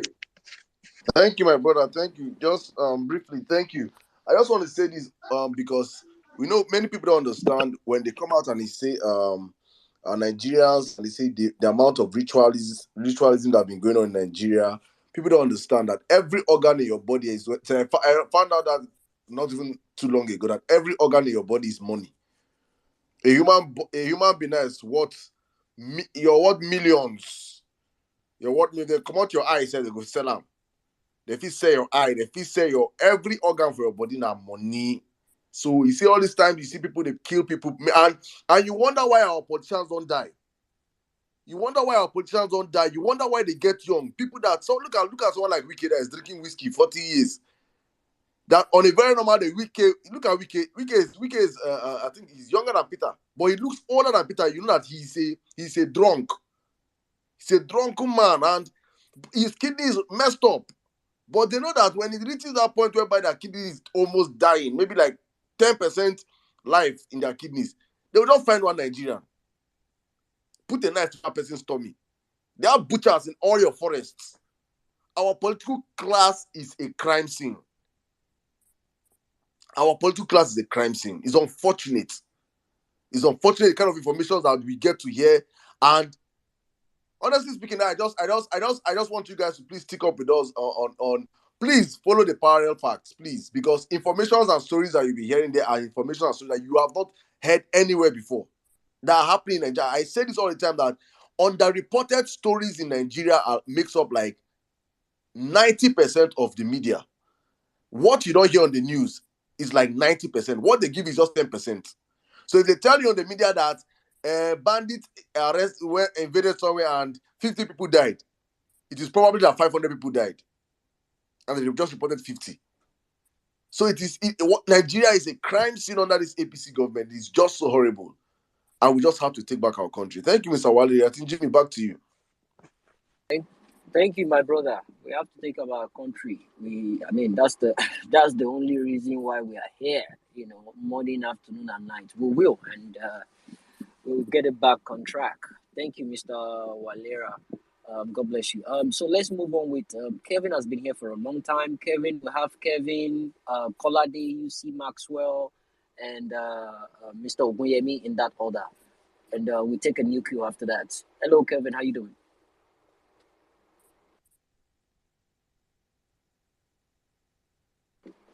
Hello, Kevin, the satirist. Are you there? Yeah, sure, I'm here. My brother, Jimmy. Yeah, I agree the house. Okay, so am I audible? Loud and clear. 4 minutes, my brother. Okay. All right, no problem. So, yeah, one of the reasons why I write very hard for the violence space, so I would always want to commend the idea behind the violence space is the fact that they are very, very sensitive, hard conversations that we can actually bring to the fore on this platform where you might not be able to discuss in some other platforms. And I can remember when Saddam started, a lot of us were going to preach the gospel of Peter Obi in other platforms. We got gagged, we got embarrassed, we're not allowed to air our opinions. When you are talking, they tell you where you do get that from. It's not true. This is not something everybody knows to be true. They'll tell you it's not true because it doesn't fit their idea of what should be termed as truth or false. So why did I say this? Yeah, to the topic Islamization. This is one of the topics, especially religion per se, is one of the topics that we always try to shy away from. We always try to, whenever we talk about religion, we are always very, very careful. We are always very, very careful. And it is not good. It is not going to help us. It would never, ever help us. We keep shying away from this very important conversation. It is not going to help us. When we are saying one party is trying to Islamize Nigeria or something like that, we are not being true. We are not saying the truth. We are actually economizing the truth. The truth is that if there's any party or if there's any group of people trying to Islamize Nigeria, then I think it should be the Christians and not even the Muslims. Because it is the Christians that have decided that they want to be docile. It is the Christians that have decided that it is only prayer. When you are close to God, heaven is the only goal. So you should be if you are a mediocre on earth and you go and you can make heaven, is better. You are better off that way. That's how we have been programmed. Imagine the kind of denomination, big Christian denominations we have in this country. Just for instance, let's take that Owo massacre for an instance. Owo massacre. Let's say that it was a Christian group that perpetrated that kind of carnage. Just for 1 minute, just imagine it. If Nigeria would have been Nigeria today, it would never happen. But we are always very, very conservative with we are always okay. Let's just allow it be. God will take care of it. I mean, for a country that is very religious like Nigeria, imagine the person who we have as president-elect. On the day of the inauguration, pastors will come there and pray for him. Some of your pastors, they will go there, they will lay hand on him and they will pray for him. So what are we saying? What are we saying? Nobody. We are the one that is Islamizing ourselves. That's just the truth. We are the one that we have Islamized ourselves when we reduced our voice to only preaching Christ, only saying you have to be. To me, religion is a personal thing. Religion is a personal thing. I grew up in the church. I was born. My mom is a deaconess. My dad is another in the church. I grew up inside. I grew up reading the Bible. I grew up having debates. I grew up reading memory verses in the Bible. But would I go and kill somebody, or would I go and fight somebody because of Christianity or Jesus Christ? I won't. If you tell me your mother is an idiot, I will likely deal with you than if you even tell me Jesus Christ is an idiot. Because I was not there when this religion started. I was not part of the people that started this religion. So why would I put religion above every other? Why would it be that by the time I just hear anything religion, some people now they'll start in fact they are so sensible to this thing, to this topic, that you dare not raise it where they are. You are insulting daddy, don't insult daddy. You man of God, God will fire you. God, and you are a mediocre. You have not achieved anything in your life. You will probably suffer on earth and still suffer in heaven, or whatsoever afterlife that there's going to be. So we should have these conversations. We should have this conversation. It's not something we should always shy away from. If today, as we are all on this platform now, if today, some of the men of God that has people, that have members in their church, if they stand up today and take a stand that this is not going to be, we are not going to allow this, it won't happen. Nigeria will be on a standstill. But where are they? Where are they today? If not for this period that many of us, we mobilized, did so much canvassing and the rest of them, have you ever seen, aside from very few denominations of the Christian sect, have you ever seen a concerted effort by our religious leader to mobilize people to get their PVC, to get engaged or involved in politics? Has it ever happened to you? Has it ever happened? Jimmy, your own pastor, I believe, say they go church, your general overseer of the church, has it ever happened that since 1999, when we entered democracy, they've tried to use their platform to say, okay, this governance, so let people should go and get their PV. Aside just this last year, that a few of them did it. It has never happened. But in the other side, they always, in fact, before anything, before any other thing, they see their religion first. Before they see.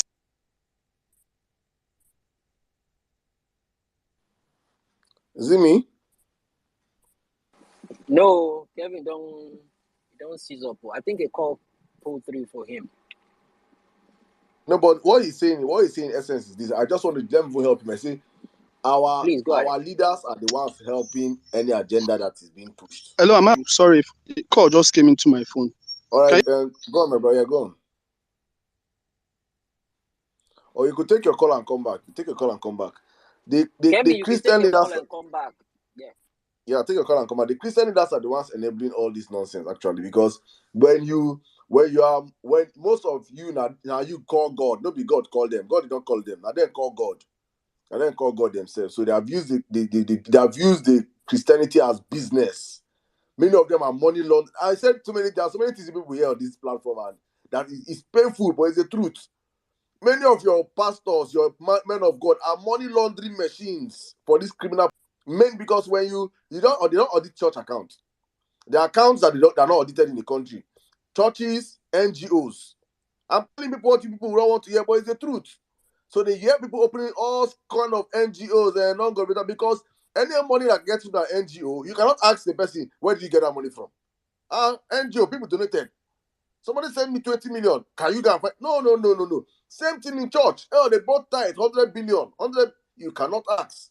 So when you see them flying private jets, only 3 jets, only building universities, and they are only opening church from the southwest to the southeast to Abuja. When they reach Jos, their church, their signal will off. They don't know that they can carry church to Medugri, to Sokoto, to this thing. They don't go all those places. Then from there, from Abuja, they don't fly. They go to Ghana. From Ghana, to London. They now open branches across the world. Other parts, they're calling it to win solo, but not the soul of Nigerians in northern Nigeria. It is because they know that place, they will not even get customers. Customers are not there. No customers there that will pay tithe. You understand? So all this is business for many of these men. That's why they cannot even speak out now. Unfortunately, that's the truth. And many of your daddy GOs are sitting on this table. They are on this chair right now. And it's unfortunate.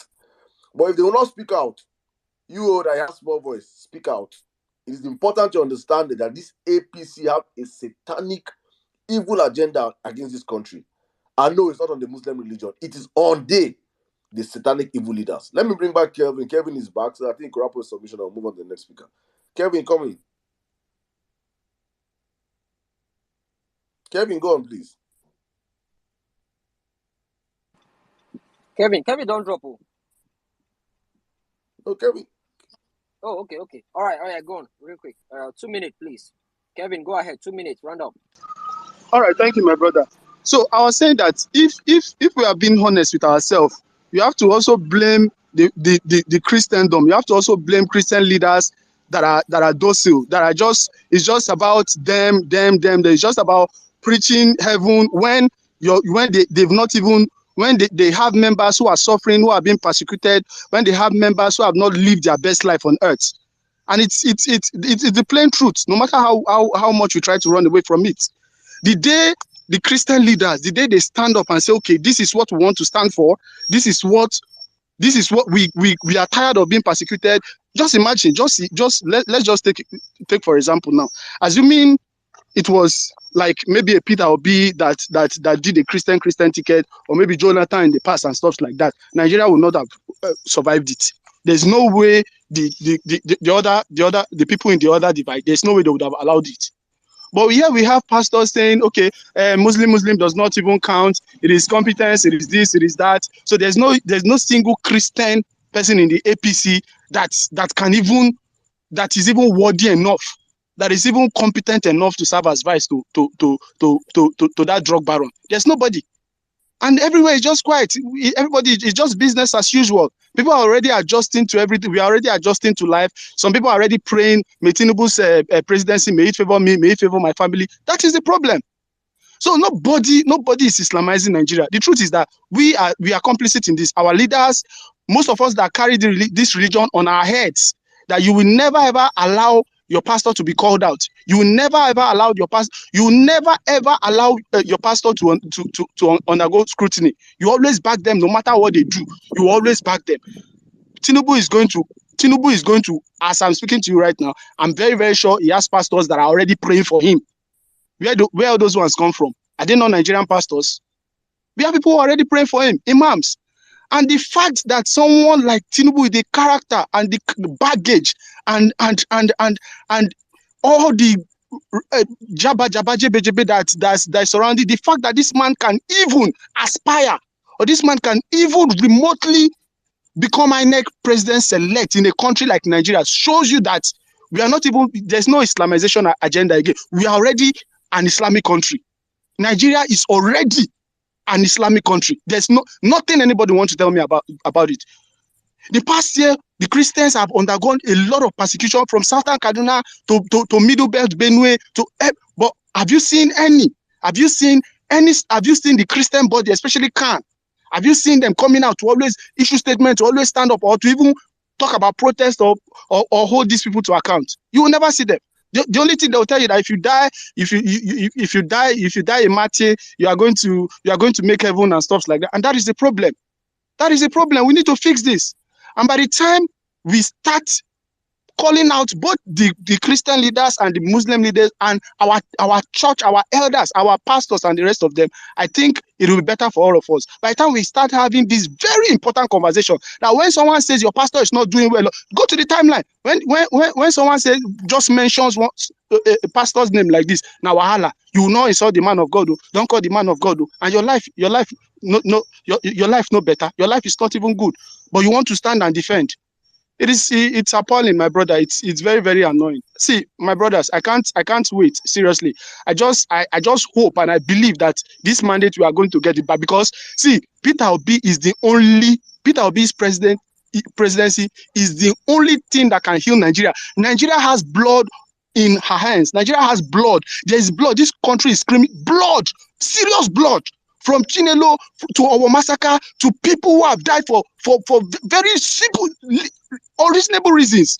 So much blood, and for the fact that a Muslim Fulani, as in person of Buhari, just left the presidency, and a Muslim is taking over from him. It is annoying. It won't happen anywhere. There's no way the other religion would have allowed this to happen. It not going to happen. So let us call out our own preachers, our own pastors. Let us call them out. Jimmy, I see you and I beg. This thing, it's really, really annoying. Thank you, my brother. You don't understand how annoying it is. It's just that we have different ways of showing it. See, I have friends in the Nigerian army that actually reach out to me. They know where these guys are. They know where the bandits are. And it's so sad that they will get permission from Buhari to go and attack. And when they are about to go, Buhari will tell them, take it easy on my people. I'm telling you, first class information. He will tell them, take it easy on my people. And when it's time to mention pastor's name, when it's time to call them out, I won't come out for the respect. Some people will be holding back. They will be talking rubbish. Our daddy Gio. You kure papo, daddy Gio. Mention one Muslim mosque that's been burnt down, or one imam that's been killed in the last 2 years. Mention one, just one. Because you guys don't understand. You don't see this thing happening. And it's not as if it's sneaking up on you guys. It's coming and you guys are just looking. They are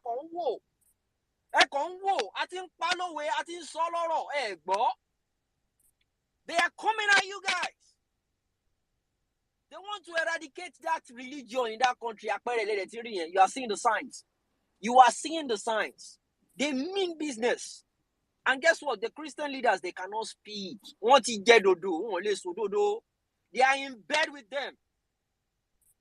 They are in bed with them. Jimmy, let me ask you a question now. Let me ask you a question. Please, go ahead.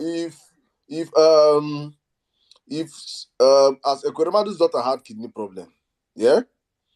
A typical Nigerian now that, and a poor Nigerian, the first thing they'll do is they rush her to hospital. They say it's kidney problem, or to treat kidney, you're going to spend like, let's say, and dialysis, being on dialysis will cost you a couple of millions. To have a transplant will cost you close to 20 million. Let's just estimate that 20 million. The next thing that person family will do is to what? Take that person to church. 100. That's the next step. That's the next step in Nigeria. 1 million guarantee.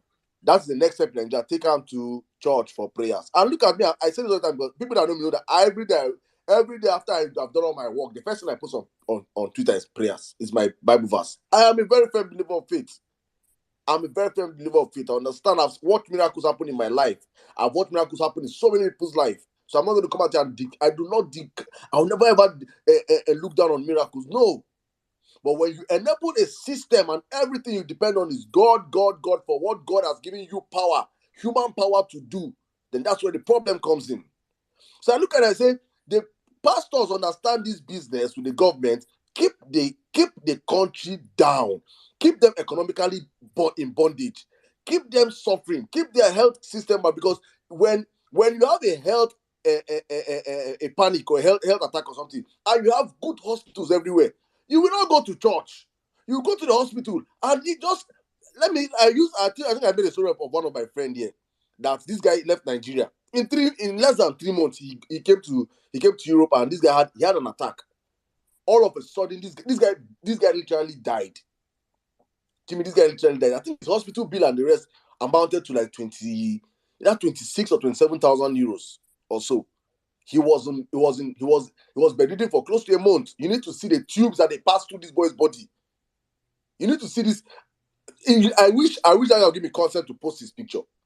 You need to see what this guy passed through. If that guy was in Nigeria, he will die.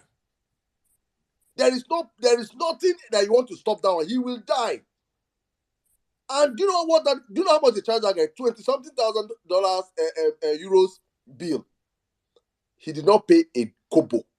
Why? Because he has paid insurance of 600 euros earlier on. He has paid insurance of 600 euros that has covered his hospital bill, ranging into 26,000 euros. Convert that to naira. That is close to 15 million naira. Similar to a kidney problem. So if you have a kidney problem in somewhere like in Europe right now and you're insured, they will treat you free.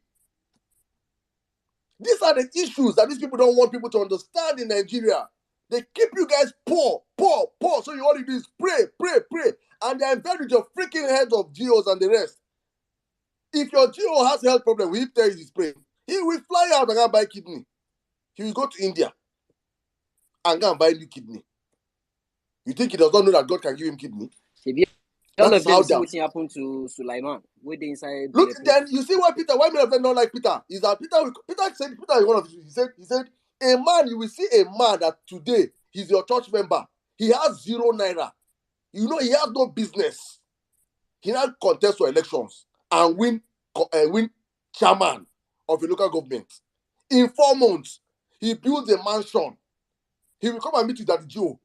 Daddy Joe, you will go and bless the house and say, where this is coming from, let more come. Let what come? You did not ask him the source of that. How can a chairman in 4 months build a mansion? You see him with chains of cars. Where did he get that money from? Money is meant to build community clinics across his local government.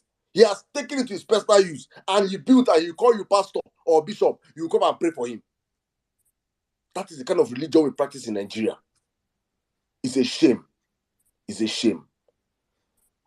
Jimmy, let us move on to the next speaker, please. I don't know who is next, but we'll call the next person. I think we have a lady here. I think Pedro is here, a lady. So let's take her, then we'll come back to the other speakers. Who's that? Who's the lady here? Pedro, where's Pedro? I can't see Pedro. Hi, Jimmy. In New Nigeria. Okay. In New Nigeria, yeah. How you doing? Hi, Jimmy. Hi, Saddam. Hi, Otumba.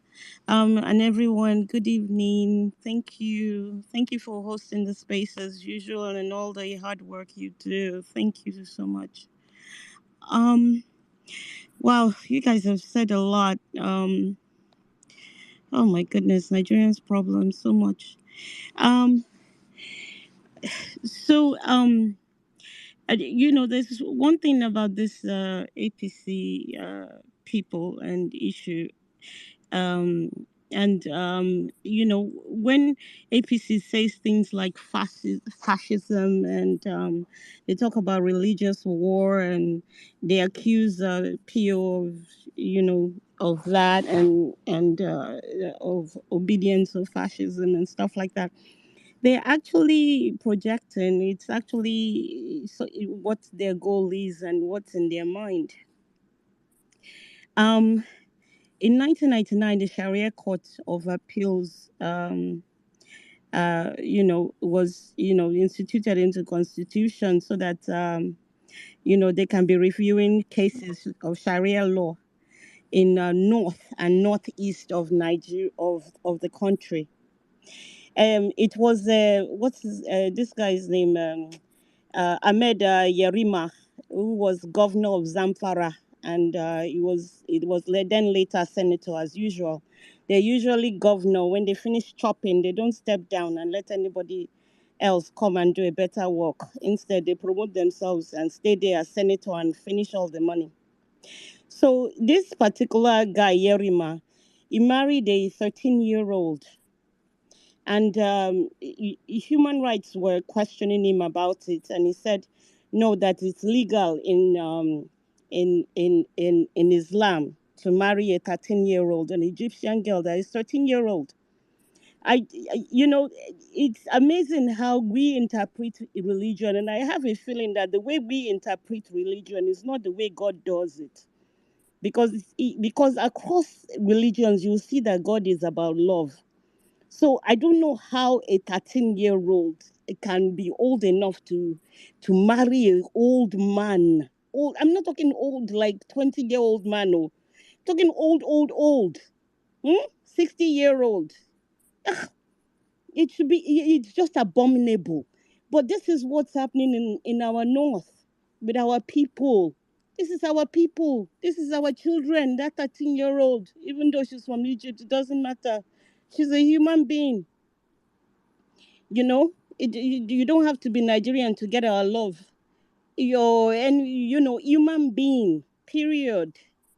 So, I can't imagine pedophilia is not against any law, religious or civil, in Nigeria, that these people should be punished for it. You know? So they feel entitled when it's what they want to do, which is sinful and evil. It's okay. But when but to give us our freedom, to give us who we voted for, it becomes a problem. Anyway, the other person that was doing it, I know some of you here like Abacha, or Saddam. I've even heard you talk about Abacha, so I'm not trying to offend any Abacha lovers on the space. But for me, Abacha was a dictator and also a criminal with all the money that he hoarded and everything.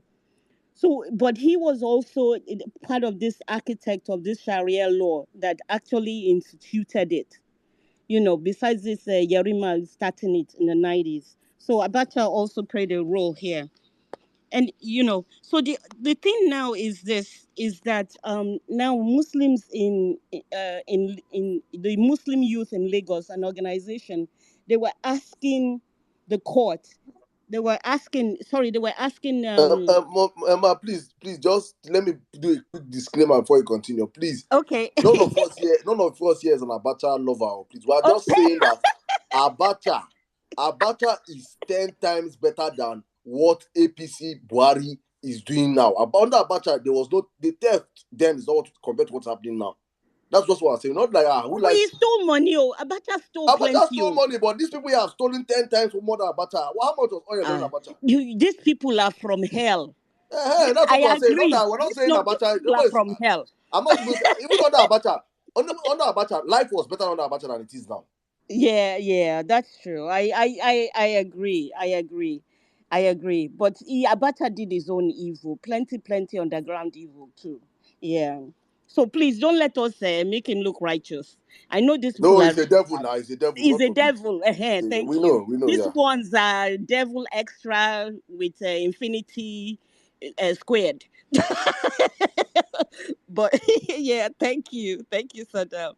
So the youth, the youth group, this national Islamic youth group, and I've said on this space before, I love my Muslim brothers, and I'm a Christian. I believe in God, and if you believe in God, you believe in love. So I love, regardless of the religion or whatever, you're a human being, you're loved.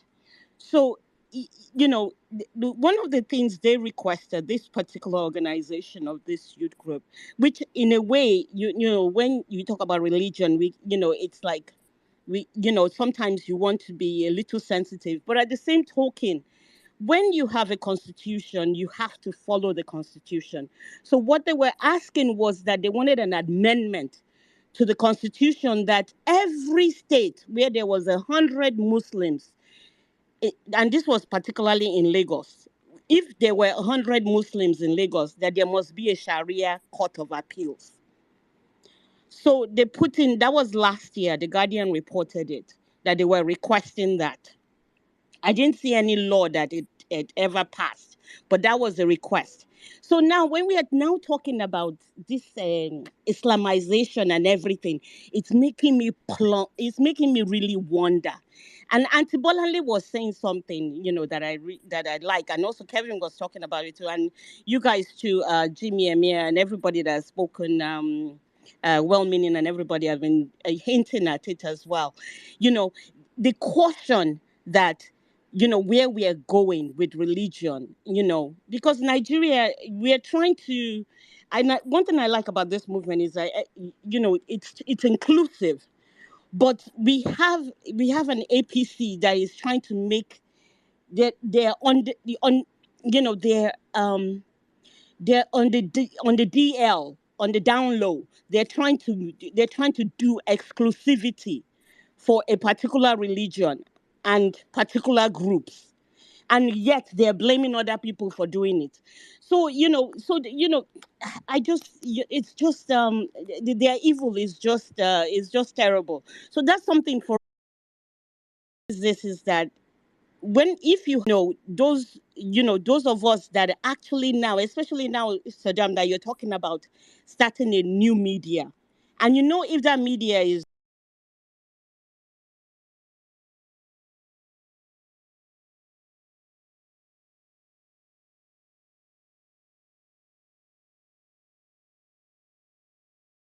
makes you start to think that if they're sentencing somebody to death for that, that's why we need them to give us back this mandate, because a life cannot be told. What they're planning for us, I don't know.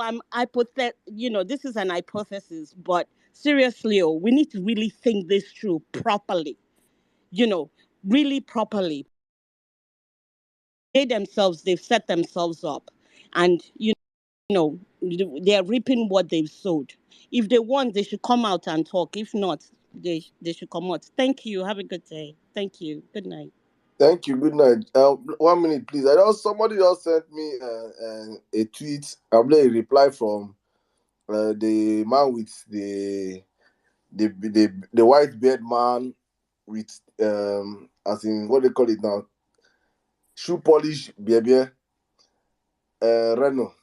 When he replied somebody, he said, "Dear elephant of A, they are not obedient. It was necessary for me to resist them because I wanted my party to win. But in truth, they are organizational geniuses who built a formidable movement that could have won. Sorry, sir. That won in less than a year. They are rather geniuses." So they know. And Saddam, we don't even need him to tell us. We don't know ourselves. We keep telling people here.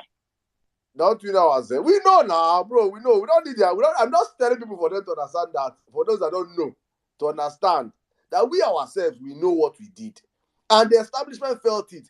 Only that the establishment are wondering that who are the foolish ones that are still supporting us? They are wondering that the people I don't open know, which kind of fools still they support us? When they follow the shout, I can be up and down. They are still wondering that, so they are still people when see don't get sense. You understand now why they still get small voice? So on a normal, Nigerians rose up against this establishment, flogged them, koboko. They don't believe them. In 9 months, we won an election. It has never been done in the history of the world, the whole world. People that have no political backing. We have no political history. We don't know anybody. We don't have anything. No structure. No structure. No house of rep. No councillor. No minister. No nothing. We just say Twitter, they shout. We go win them. We go win them. They shout, noise makers. You don't go win 500 votes. You don't go win one local government. You don't go win one state. We won an election beating 2 established parties filled with criminals with their billions. We won that election. I'm obedient. Not too much. And as we won it, that's how we go take up from court. If they don't give us from it, if they don't give it to us, democracy dies that day. We will start Nigeria afresh. We will start Nigeria afresh because now we get the numbers. 100. All of them go wrong, come on for Nigeria for us. We will start Nigeria afresh. Democracy ends and we start it afresh. From afresh, we go start them. Not these criminals that cannot end this period. Nothing they can do. They know. Like that's what they look to. They give them moral. They say some useless. Look at someone coming and say that his benefit of this election is that he got a car, Toyota Camry 2003. 2003. The Camry self don't reach to vote. If the Camry in a human being don't reach to vote, now if you say that your achievement, it is crazy. It is crazy people that support these people, honestly speaking. So guys, please, heads up. Don't forget what we have done. The same energy when we use collect our we win them on the 25th. Same energy we're using to match them in this court process as is going on. No slacking. Thank you. Jimmy, let us take our guy because Releva Best, let's say don't do night boss to go Abuja. Releva Best is going to be Abuja representing us live from Abuja. He wants to go to the court. Yeah. Yes, so I mean, I can see other guys. Adamu, I can see you've been here for a while. You see Maxwell has been here too for a while. Uncle Muyemin too have been here. Guys, please just bear with us. He's going to represent Females Day as co-host. Today's Females Day as co-host. My mom is Do you up understand? Mommy, why you raising your hand now? You can't say co-host. You will not talk now. Please wait. So I should just interject. No. I should just interject. No. I just wanted to add to what you were saying. Reno can keep. We don't need his validation. We know what we achieved. We know how much. I mean, it's like never in the history of Nigeria. In fact, I can almost say in the history of the world would a movement start right to a point where we not only won the election, we changed the Nigerian political space, right?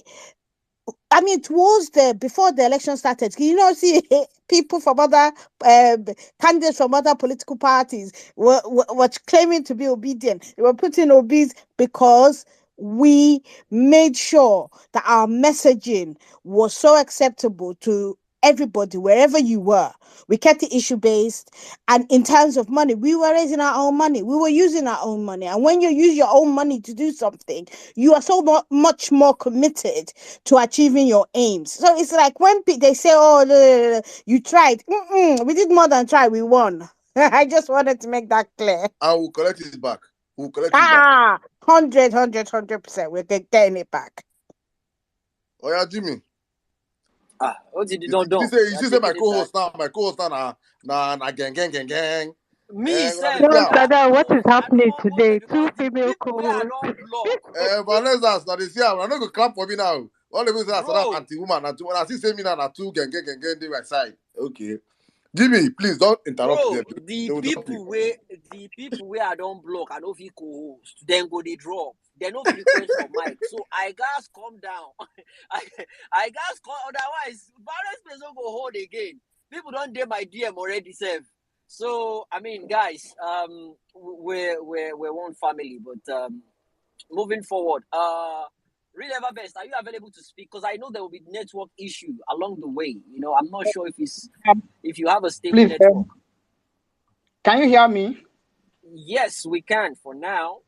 Can you hear me? Are you in transit? No, I'm not in transit. Can you hear me? Loud and clear. Oh yeah, go ahead, my brother. All right. Good morning. Good afternoon. Good evening, depending where you're spacing from. Saddam, I've been on the printer. Like these guys delayed me. I couldn't finish the printing. Now I was printing the sticker and what we needed to do. But so they delayed me. I didn't get them on time, but I've got them now. So I've got this printer, the stickers for for our parallel for for the what you asked me to do. So I have them here, and I've got all the stickers that I did today. So they delayed me, so I'm leaving early morning tomorrow. So I'm leaving early morning tomorrow. So I think this topic is an interesting one, and it's one that it's one topic that I actually like speaking on, because um most times in this country, when it comes to religion, it's something that we are not actually ready to talk about. We shy out about it. We don't want to talk about it for, I don't know, for reasons I don't actually know, because most time people say it's sensitive, and I don't know why religion should be sensitive. It's something that people should talk about. It's not everything about religion is something that is personal to people. It's a belief system that you cannot really explain it empirically. Say since it affects our life, it's good we discuss it. And nations who have taken initiative to discuss religion have actually made reasonable progress. In UK, there's a place they call Speakers Corner. Speakers Corner, you go there, you can say anything you want to say, discuss any religion, say anything you want to say about any religion, and nothing will happen to you. And there are debates also in campuses, in schools. People organize debate, they come and discuss aspects of religion. And the reason is because it makes people to liberate themselves from the ideas of the last centuries. Most of those ideas are not compatible to modern realities. It gives people opportunity to interrogate some aspects of their religion, and therefore you just have to believe it the way you want to believe it, and believe the part you want to believe and move on. Because this whole thing is that for the Christians will say, oh, if we die today, where are we going? And if by wake up tomorrow morning and Jesus Christ comes, where is he taking us to? So if we wake up tomorrow morning and Jesus Christ comes, whatever it's personal. The salvation is personal. So whether your father is a pastor, whether your mother is a prayer warrior, it doesn't matter.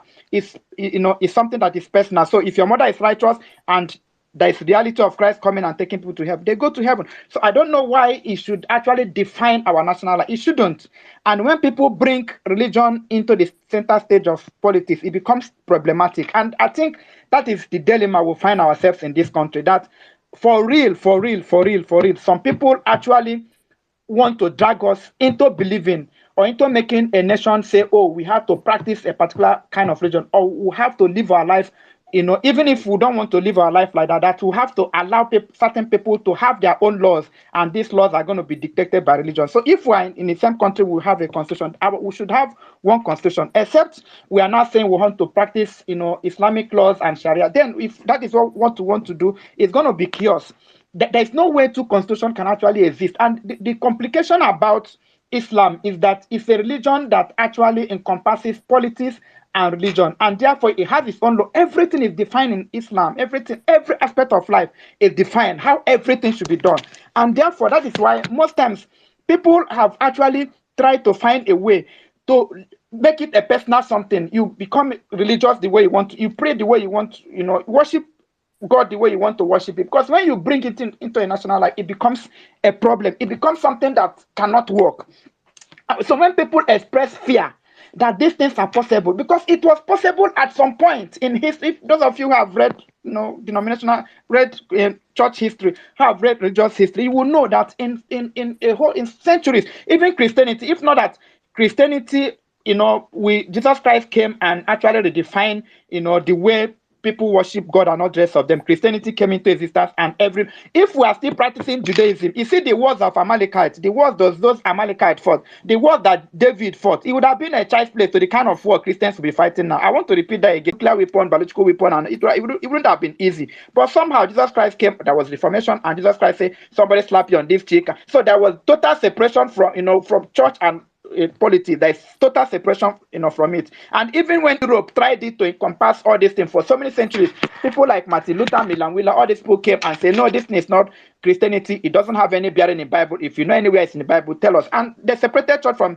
the society, and church becomes a separate organization, a separate thing, and the society runs its own. So, and that is the only idea that has actually worked in our world today, that church should be a separate something that is free from how government functions and all the rest of them. If you want to be a prayer warrior, if you want to be an imam, it should be your personal business. It should not use it to actually define how the societies will work. And there is the the idea, and it's true that some people are feeling that if all of us wake up every morning and read Quran and pray 5 times in a day, that Nigeria will be good. I think even Christians also have that kind of idea, that, but it's just that they don't pose it on people. Christians believe that if all of us, I think there is one part of the Bible that say if all of us who are called by them by their name should humble ourselves. I think it was Jeremiah that was saying that, and pray and not the rest of them, that God will heal our land, and all those things. But the thing that it's not, they don't force it on you.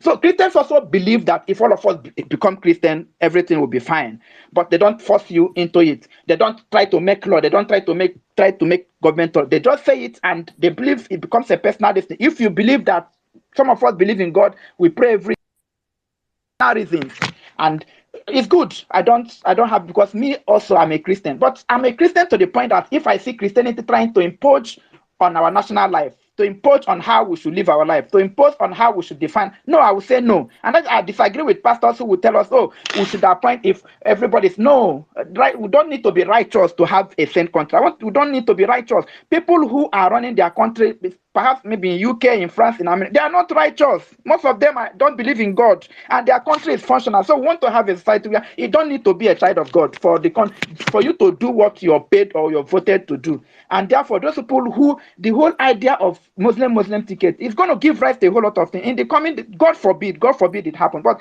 the whole idea is for just little by little. They will introduce this one little by little. People will say, no worry. And that's why Christianity, those who profess Christianity are not opening up their eyes to reality. And I think there's somebody who made that point, that it's not even about Muslims, Islam, it's about even Christians who are actually close, because people should come out and speak. Nigeria is a secular state, and it should remain a secular state. That when people try to bring certain tendencies, even this Muslim ticket, we should have killed it. It shouldn't have come into, like, immediately somebody knows that idea, because it's one thing. If you give somebody one leg, the person will lose.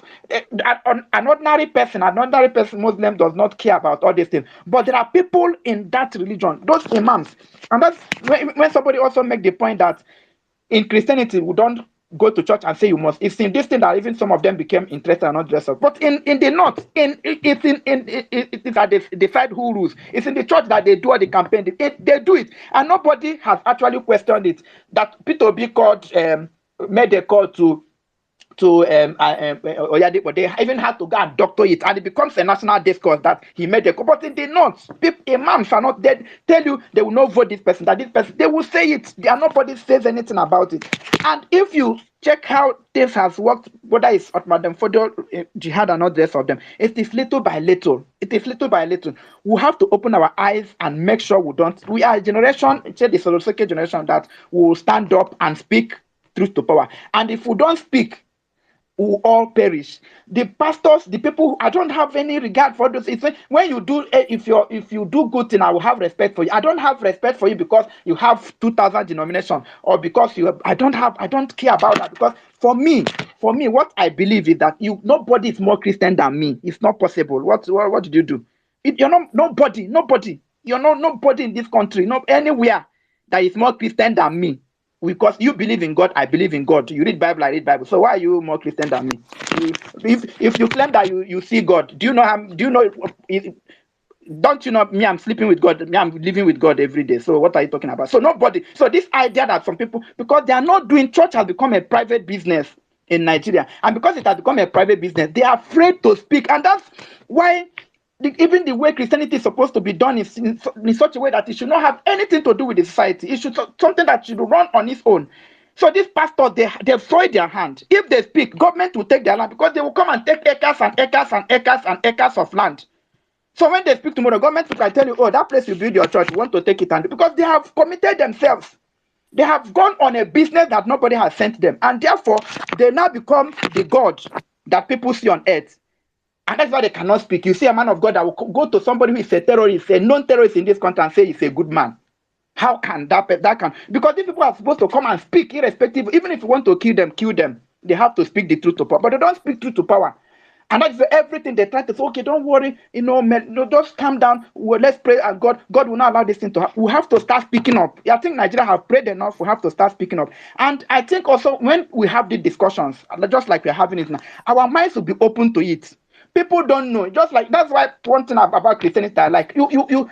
Christianity is open for criticism, is open for discussion. The Bible, you can tear it apart. The Bible, I can go and buy Bible and decide to use it for tissue paper. Nobody queries you for that. It's your personal property. We should, when you have such kind of freedom, you should begin to understand religion. I'm not saying that you should make mockery of it, but I'm saying that it should be in such a way that if somebody pick any part and say I don't like you, live is the person's business. You not say, oh, God, somebody will say, oh, God will fight you. Let God come and let God go and fight that person. Because what I find very disheartening is that when human beings appropriate it upon themselves and say they want to fight for, you cannot fight for God. If God is not too powerful to fight for himself, he should not be God. And that is why also when people make the case of African traditional religion and say the European came and they took our religion, I say no. If the African religion is so powerful, because when these people came, the African leader, the African traditional religionists, they went and gave them forest, the place they call evil forest and all the rest of them. And the idea was that if the people go there and build church, that the spirit of the land will fight them. These people went there, cleared the bush, build their church. They were singing Amazing Grace and all the rest of them. And the African gods ran away.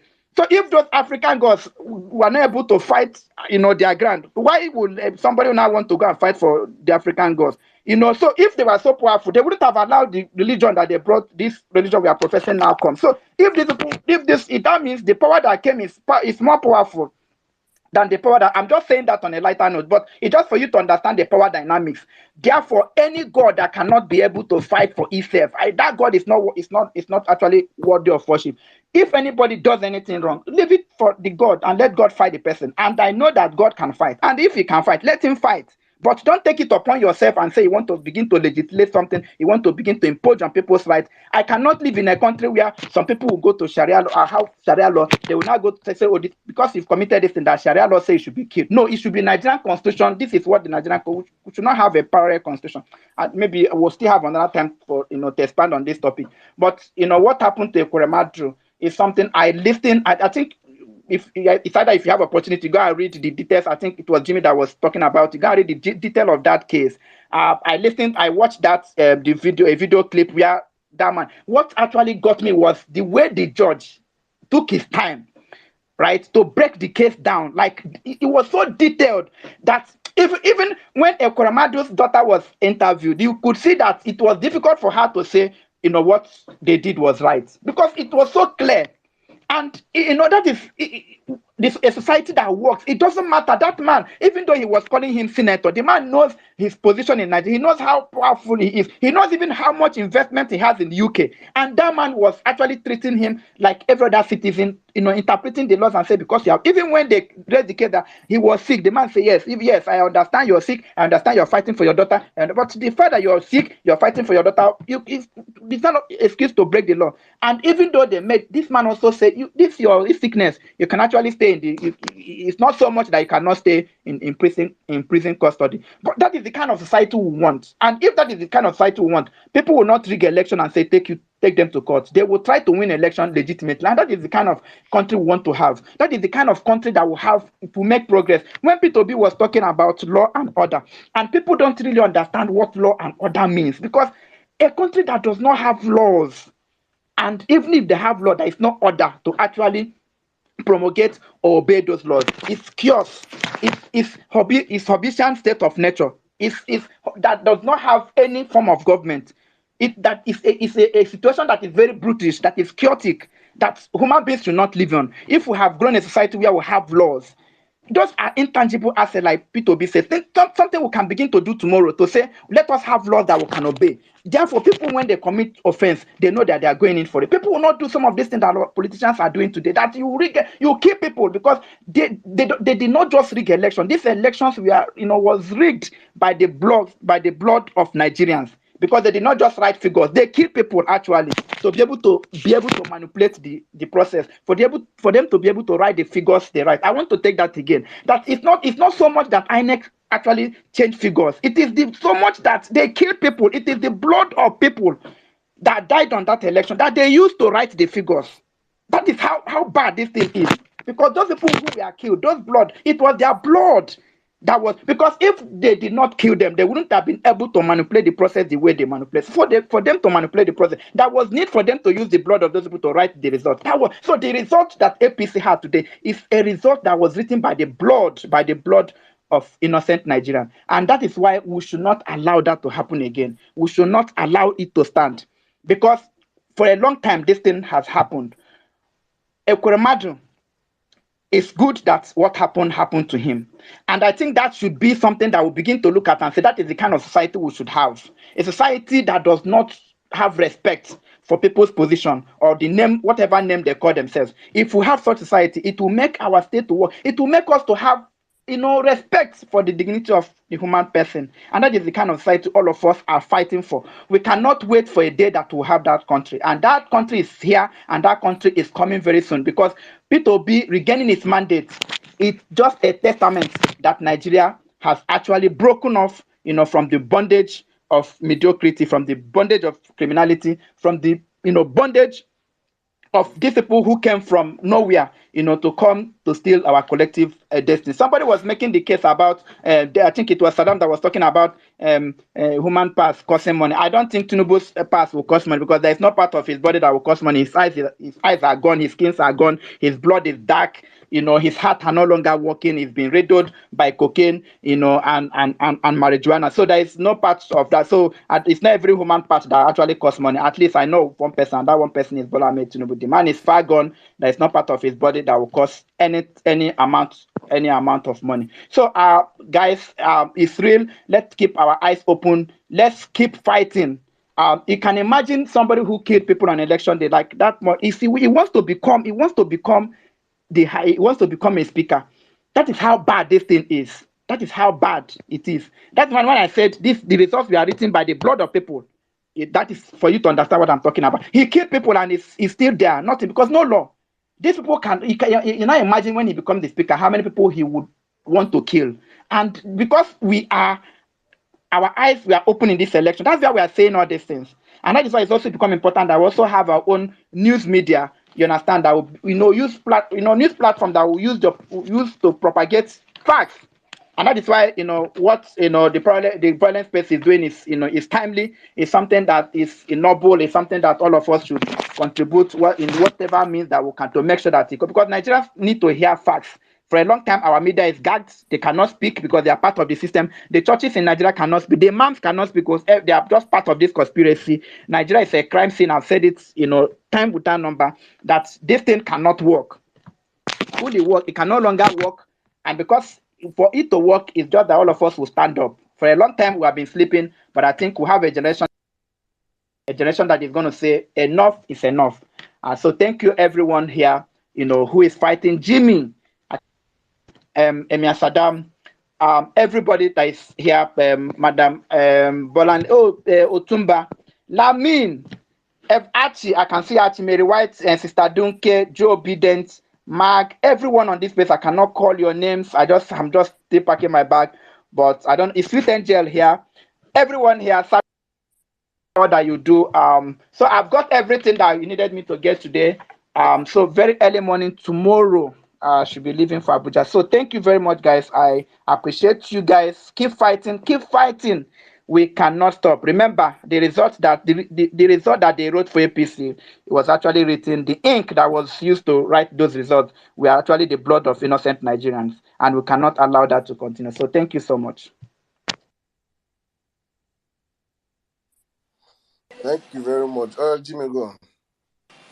That was beautiful, real ever best.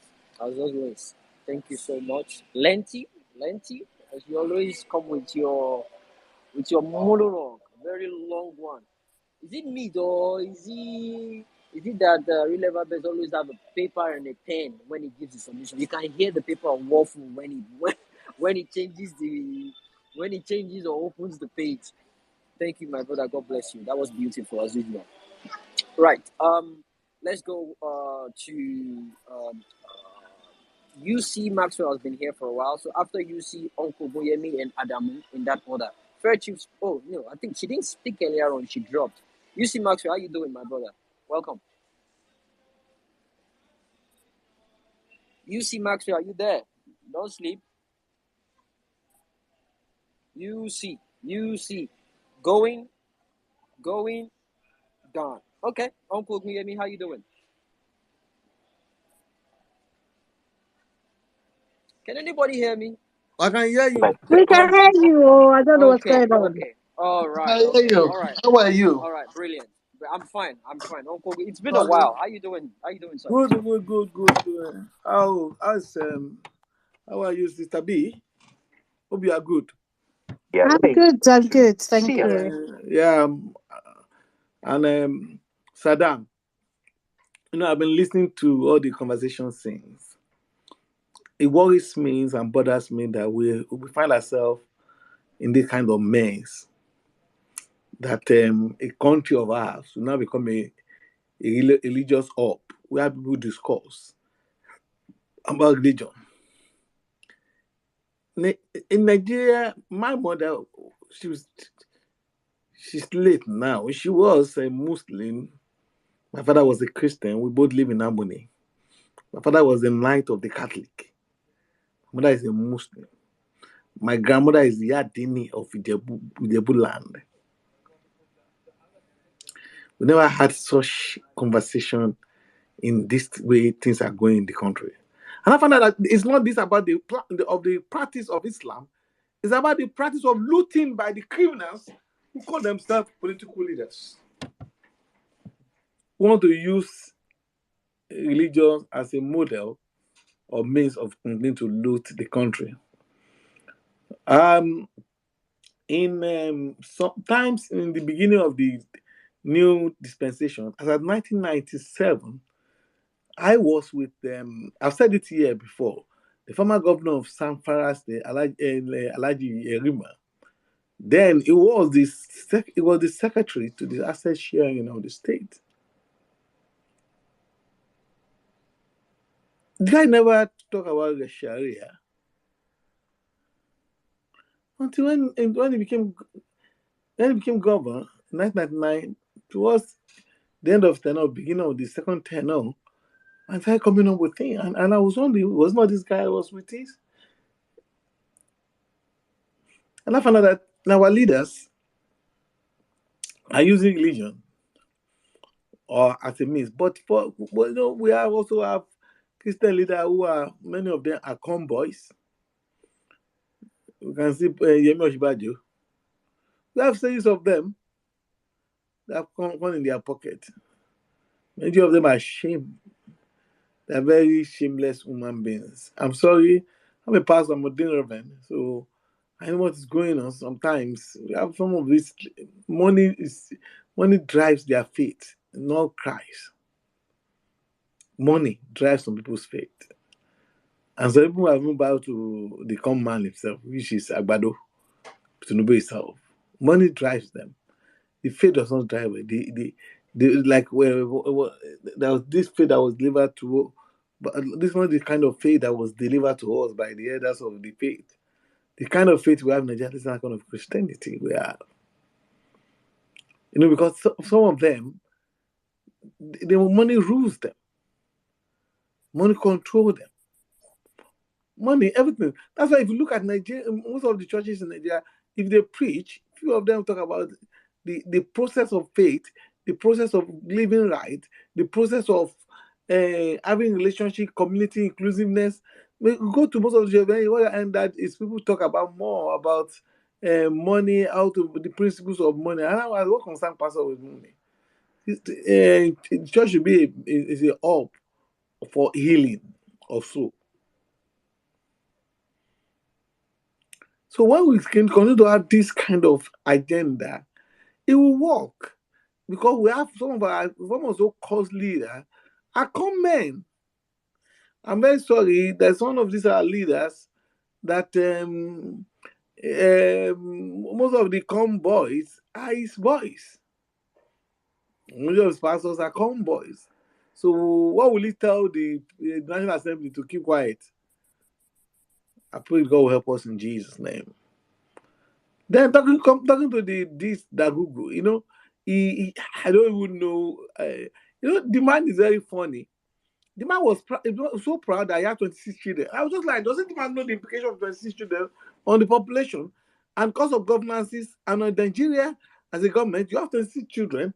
And then do you know the meaning? Do you have the capacity and capital intensive to care for these 26 children? No. Uncle Huyemi, that's the reason why he had to kill people. He was so desperate. He knew if he lost, there is no way he could feed them. There is no way he could look after those kids. It was desperation that led him to do that rubbish. So these guys are desperate. They don't have any other source of income. They don't. Nothing. They are political enterprise without no enterprise. No business. They can't point them to anything. These are small. Those Dagugu are small boys now. Dagugu is not up to 50 years old. He's a small boy.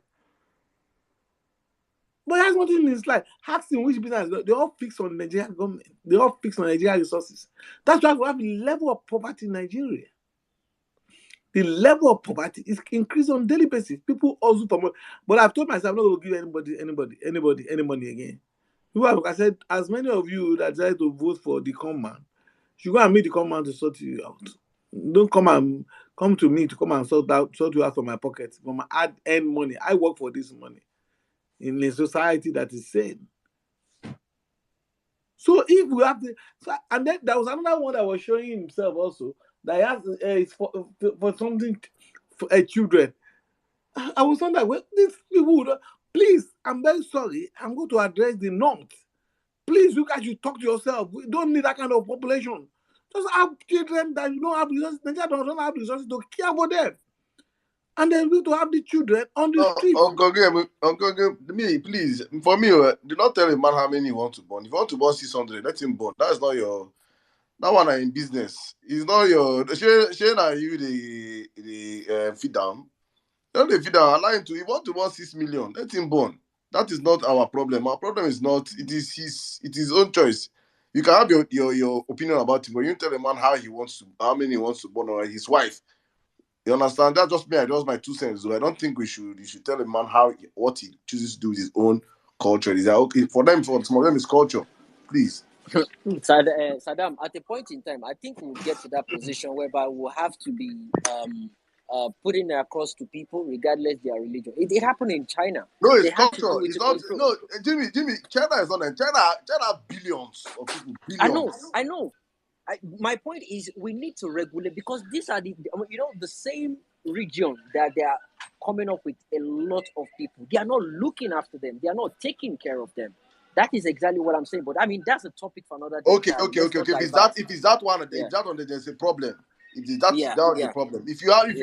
For me, if you can born 100 children, as long as you can take care of those kids in this world, no wahala. But not when you born and abandon them to go and. Let us sit down. Exactly. They don't have that thing. Even the country does not have the resources to take care of those children. Do you know that I was in China sometimes? China gone at a point stop people from having more than 1 children. They just ask them back now to start having 2. At a point, you have to stop. And the rate at which we have an overwhelmingly young population, and the rate of population taking into consideration infant mortality and all the rest of it is still too high, right? And what we're seeing is in the north, they now hide under the Almajiri system, and that system to start with was never meant to be how it is today. It was well funded, which meant that the children had a roof over their heads. But in this one, they will burn all the children, put them on the streets. They're like street urchins with bowls in their hand, looking for where to eat. At some point, we can't say it's cultural. It was cultural to kill twins at some point. But if a culture, right, is not dynamic in the sense that it changes, right, and this is the outcome we're getting, at some point we have to regulate and say, actually, if you cannot look under the child over because you could get educated, you could get Islamic education while you're under your father's roof, why are they putting them on the streets to do it? At some point, the government needs to put on their big mama panties on, pull it up and say, look, we're confronting this system. It's not working because it is abusive to the children in question. We can't keep on saying, oh, we don't want to, it's their culture. We can't say that. Somebody challenged the killing of twins in the South. If we had said, oh, it's culture, let's not go, twins will still be killed. At some point, even in like the Western world, they had certain things, practices, culture that has been challenged because they've seen the outcome. They've seen what happens when you continue with that culture. So there's positive cultures that we will continue to have. Respect for elders, looking after elder parents and all of that. But cultures that put children on the street is child abuse. And somebody needs to speak up. Yeah, That's the long and short of it. Yeah. Sorry, I want to ask a question. Is it some same Islam practiced in Dubai, practiced in Saudi Arabia, practiced in Bahrain, practiced in Kuwait, practiced in not the same Islam? It's not the same Islam. What are we talking? The Islam they practice in Nigeria is not Islam. Let us face the fact. We have to come to a point in our life now to have to be speaking to things so that we bring a change. It's not the same Islam practicing in Turkey. You go to those countries where they live their lives. I was in Jeddah the other day. Come and see the beauty of the country. It's not the same Islam. Every Nigerian goes there to Saudi Arabia to go and pray. It's not the same Islam. When you visited the king of Saudi Arabia, how many children does he have? We need to point that we have to tell these people to stop this rubbish and stop putting those children. Don't bring people to the world that do not have resources to care for them. Government of Nigeria do not have that money to care for the population we're having. I studied economics at my first degree. Well, I know the difference between the resources and the population. If the population is more than the resources, it's a law of simple demand and supply. Simple. That's why in our country we are suffering a lot. And I don't know what those guys gain from it. They say it's a political tool. Children is political tool. These guys are wicked. Man. These are political that are wicked. And then all of you now bringing out the command and keep lying. A man does not have no name. You can't pay me to his name. You can't pay me to his academic qualification. We can't pay me to his parents. You can't pay me to a kind of job. You can't pay me to a career. You can't pay me to anything. And you're not saying what. And somebody said, what you are doing, you are ending democracy. And said, so do you want to have a president who's a spirit? It bothers me. People say, why do you support me? I said I will support him 100 times. People say, I said, God won't stop that. If you don't work with figures and data, I don't work with emotion. The guy is fantastically done well. He's the best so far we have in our hands. Tell me which one. Pick anyone for. Big up Tinubu. I was in Lagos when Tinubu was governor. I was in Lagos when Fashola was governor. So what are we talking? You can't compare light and darkness. They are parallel and they cannot meet. There's no line you can turn them together. And then, help us round up in 30 seconds. Please. So, and then in this country, all of us, and these all leaders are not looking, if there's